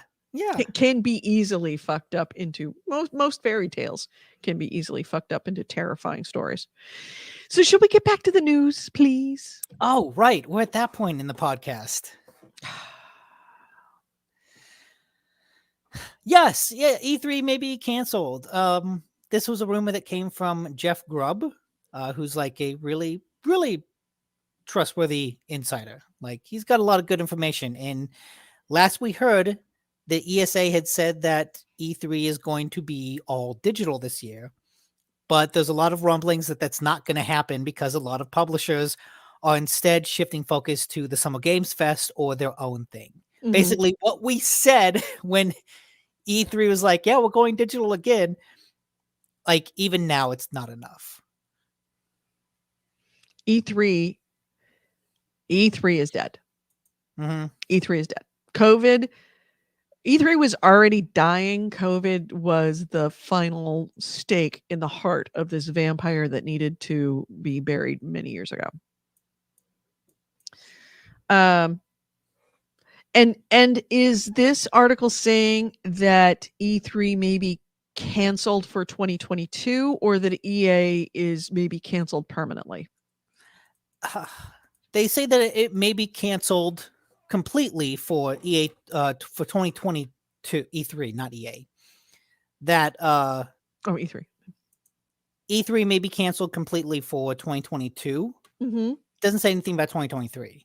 It's basically Okay, just it's saying, just this year, so it'll be canceled. but it's I- basically saying there's not even going to be a digital show this year. I think E3.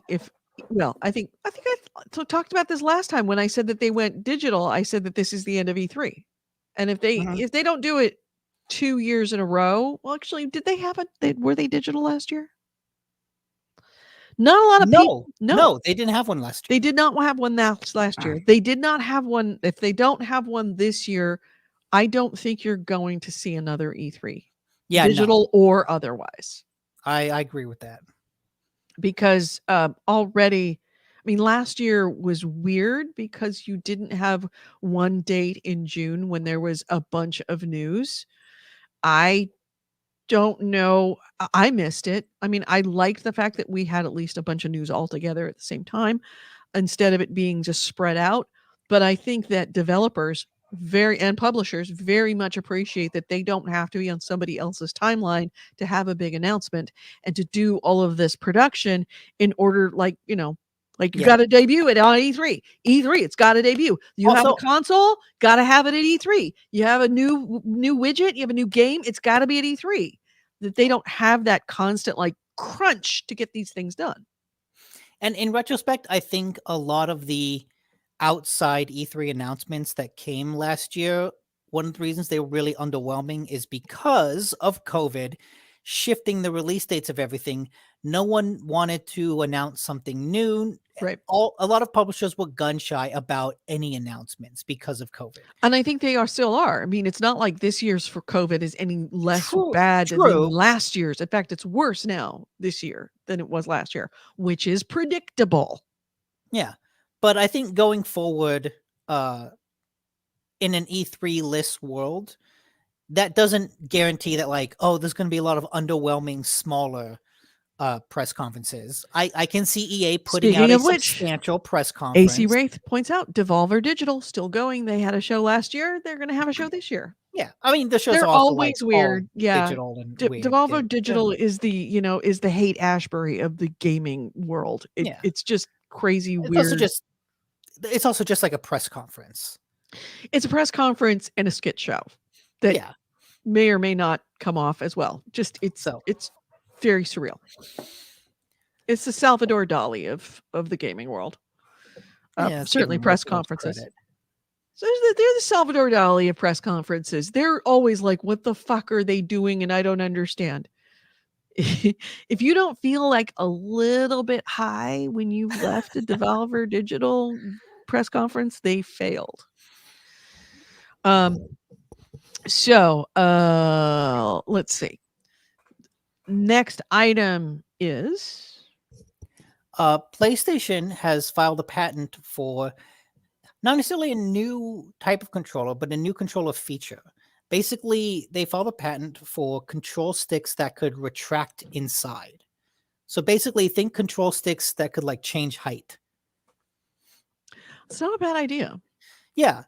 And so because they filed a patent, that doesn't necessarily mean a new type of controller is incoming. It could just be the fact that, like this article on GameBite says, maybe someone just had a good idea at Sony and they're like, patent that shit.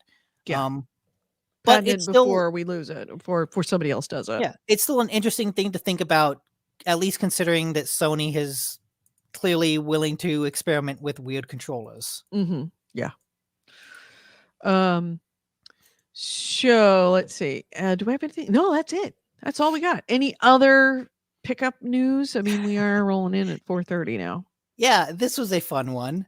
An Italian Senate Zoom meeting got interrupted with some Final Fantasy VII remake porn. Oh my God. This took place on like a Zoom call that had a ton of people connected to it. So even now, it's not clear whose screen it was because there was a lot of screens being shared. But at a certain point, someone started sharing a screen that was basically playing some Final Fantasy VII remake porn. Okay, Zoom call Italian Senate Final Fantasy VII. Let's see if I can find it. Yeah. And so apparently it took a while for the person talking to realize what was going on. And then they were able to cut the video fairly quickly, but the sound kept going for like a little bit longer. Let's see. Is it? Yeah, that's it. This has got to be it. This has got to be it. Oh yeah, I will. made Let me stories unmute everywhere. this. Stand by. Oh crap! Crap!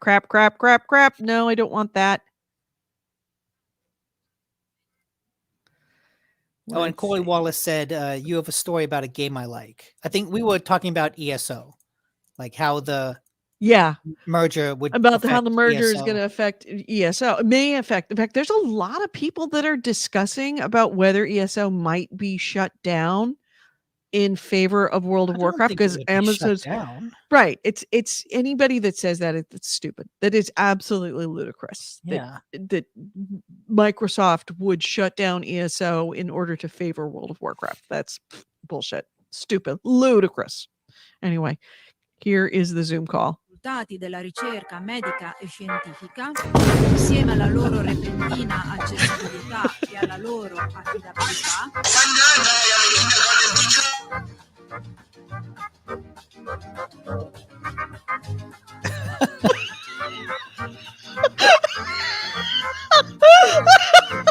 tutti c'è una soluzione che si è introdotta in maniera scusate. Oh God. L'altra regia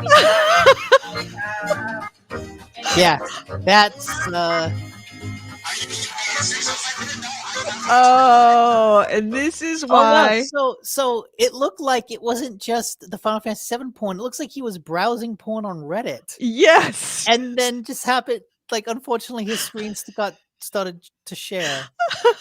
The question is it must have been a member of the Senate that did it. Not necessarily, because this took place. Even if it was a public meeting, they shouldn't have had access to be able to share their screen with the rest. I mean, when Yeah, you there are a do lot Zoom of- meetings, you've got to. That's usually There like you were have a person that locks you out. The public There were can't a do lot that. of people sharing their screens from all over the place, because it was. Let's see, what was this? Yeah, it was lawmakers gathered for discussion of data transparency in political decision making. And so it's not just it wasn't just lawmakers. Like, there were other people involved in the meeting. Only in Italy. I shouldn't say that because that stuff I'm sure happens yeah, all the time here too. Yeah. So anything else? Small things.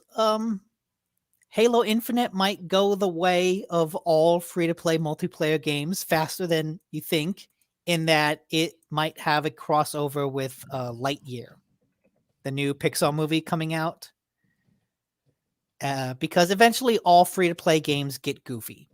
All free-to-play games, no matter how seriously they want you to take them, they eventually introduce goofy costumes. And so to have Halo Infinite, like, I can see the Lightyear crossover, the Buzz Lightyear suit with Halo.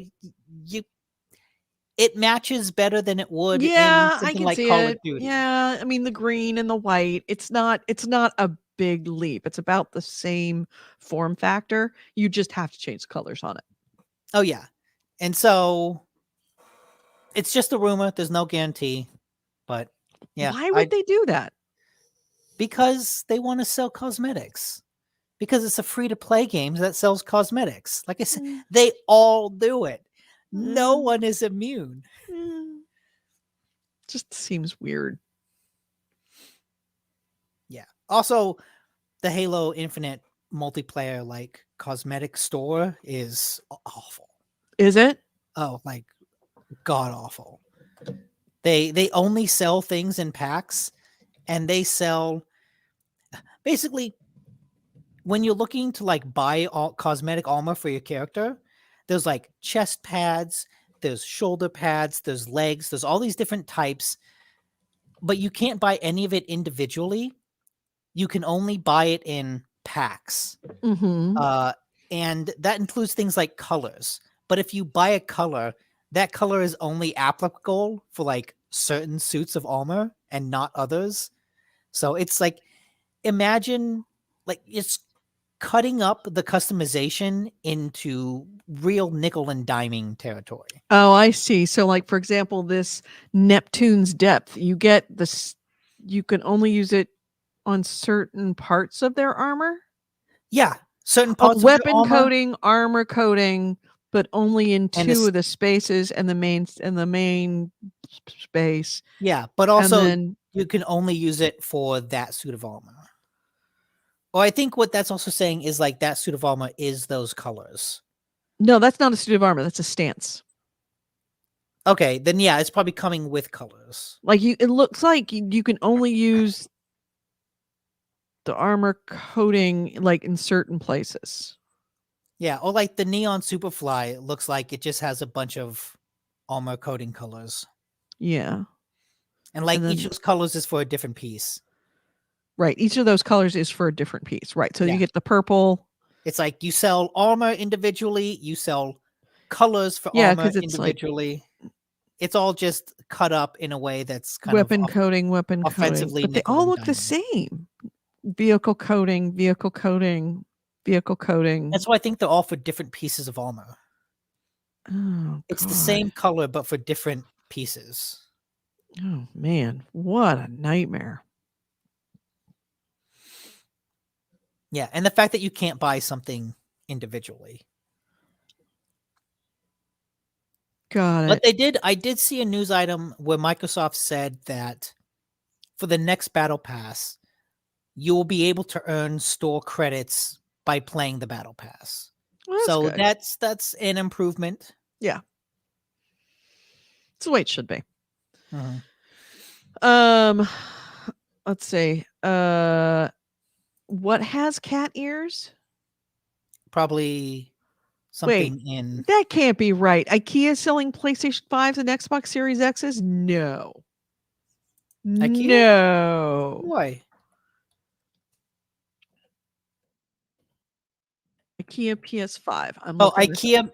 The first thing that popped up is IKEA made mock PS5 and Xbox Series X boxes to help you buy Oh, a to media help. cabinet. Right. That makes sense. Okay. Yeah. So that when you buy a media cabinet, you can know that your Xbox is going to fit. That that's makes total actually- sense. That's That makes actually a sense. really cool idea. That's a smart idea. Yeah. Yeah. See, that makes sense. So that way that you know that it's actually going to fit with, because otherwise you have to measure. And if you don't have a PlayStation 5 yet, you might not want to measure. You can Yeah, actually well, see what it you- will look like in your you should cabinet. measure because they are big consoles. So Yeah, like They are make big sure consoles. you have a big Especially the media PlayStation thing. 5. Holy crap, is that thing big? Yeah. Oh, Halo Infinite. I guess there's a cat ears option. Yes. That's actually wait, yeah, no, I can't. Yes, there is a cat ears option. I would do that, but I would not spend real money for that. Yeah. Agreed. Oh, another thing in the Viva La Dirt League, they also have PUBG logic. Fucking hilarious. Fucking hilarious. Any of their logic supercuts, whatever game it is anywhere between 30 minutes and 2 hours of just nonstop funny. Really? Yeah. That's a lot. It is. Oh, they've done a lot. Oops, sorry. They've done a lot of stuff. So anyway, anything else before we close out the show? The Critical Role animated show is coming out next week, and I'm very excited for it. Really? Where is it coming out to? Amazon.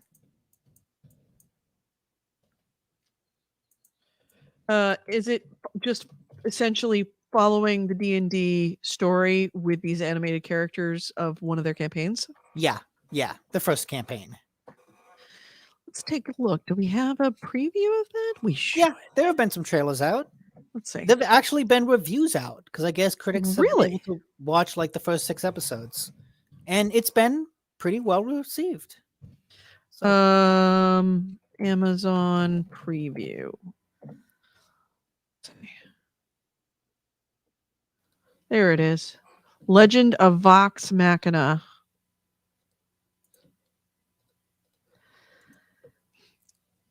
I don't know if you want to play a trailer because remember what happened last time. Oh God. Well, this is an example. I'm talking over it. I don't. I mean, I guess. I don't know that I would want to watch this. I guess I might if I wanted to. Is it actually playing their current campaign or is it playing The a first campaign of the past? campaign 1. Oh, okay. All right. I could see that. But I mean, I'm not going to watch it. I would rather just watch Critical Role. Yeah. I mean, I'm gonna watch it. I'll let you know if it's any good. All right. All right. All I have is like TV watching. That's all I got Yeah. left. All right. Then I got nothing else to say. Do you I guess that's it. And there it is, Legend of Vox Machina, if you want to look it up. Mhm. All right. Anything else before we close out the show this evening after one weird show of us being all over the place? What are you going to play this? Well, don't forget 6 p.m. tonight. It is currently 5 p.m. So let's make it 6:30. That way I can get some Okay. food and walk the dogs and everything. Yeah. 6:30 p.m. tonight, which would be 9:30 p.m. Eastern. You can figure it out if you're in between. We will be on Twitch. On Twitch, we are the GameHounds, and you can join us. We will be playing together the Dark Pictures Anthology. Which one are we going to play? Little Hope is the only other one I've not played. Okay, we'll play Okay. Little Hope. And Nick and I will play it together and bicker and fight. And if there's any other character named Nick, I will make sure he dies. I don't think there's a character named Nick in this one. Which, yeah, I don't think we did talk about how you got me killed. I did not get you killed. Yeah, you did. What got us killed is that we got hurt. And it wasn't just me who got the character hurt. We missed something. We ended up getting hurt. And there was a drop of blood. It was that final drop of blood because we could only let one of them get hurt because we used that medical pack on what was not Nick, the other army guy. Justin? Jason? Yeah, Jason. We used the medical pack on Jason, but there were 2 other people who were hurt. And because we couldn't use the medical pack on the other 2, it ended up with Nick dying. Now, had we not used it on Jason, then when Jason went out there, he wouldn't have been able to save. Who did he save? He saved Nick the first time, didn't he? He went out and had to save somebody. No, he saved the Iraqi guy. Salim? Salim, right. He saved Salim. Okay. So either it was going to be Salim died or Jason died or Nick died or both of them. But there was no way for us to know when we healed someone, who to give it to. It's not like they broadcast this stuff. So we will try to make sure everyone survives because that's what Nick and I do. We believe in good things, right? We are forces of good. It depends. Yeah. I never got to control, I forget his name, Rachel's ex-husband. I never got to control him. But You never got to control him? Nope, I didn't. Because if I did, I would have done everything I could to get him killed. I would have. If I had. That's how we start out. I ended up playing, whatever his name was, the Rachel's ex-husband. Rachel's husband, not ex-husband, husband. They were separated. They were separated. No, they were only separated. Well, she went and did this army job. He ended up being on this army job with her, but they had issues. Let's just say, I don't want to wreck it for anybody, but they were having marital problems, let's just say. But Rachel was having an affair with Nick. And I ended up playing that husband character. Nick ended up picking Nick. The funny thing is, so we were automatically in our first go through our first characters that we played. We were already adversarial. Like we didn't get to pick the characters. We Mm-mm. just got assigned characters. And Yep. so I think I played as Rachel at first, and I was like, oh, I'm going to keep her with Nick.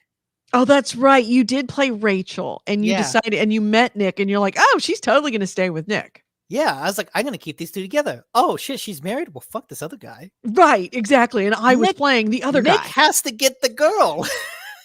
In the Well, end. he did for all of what? A few hours.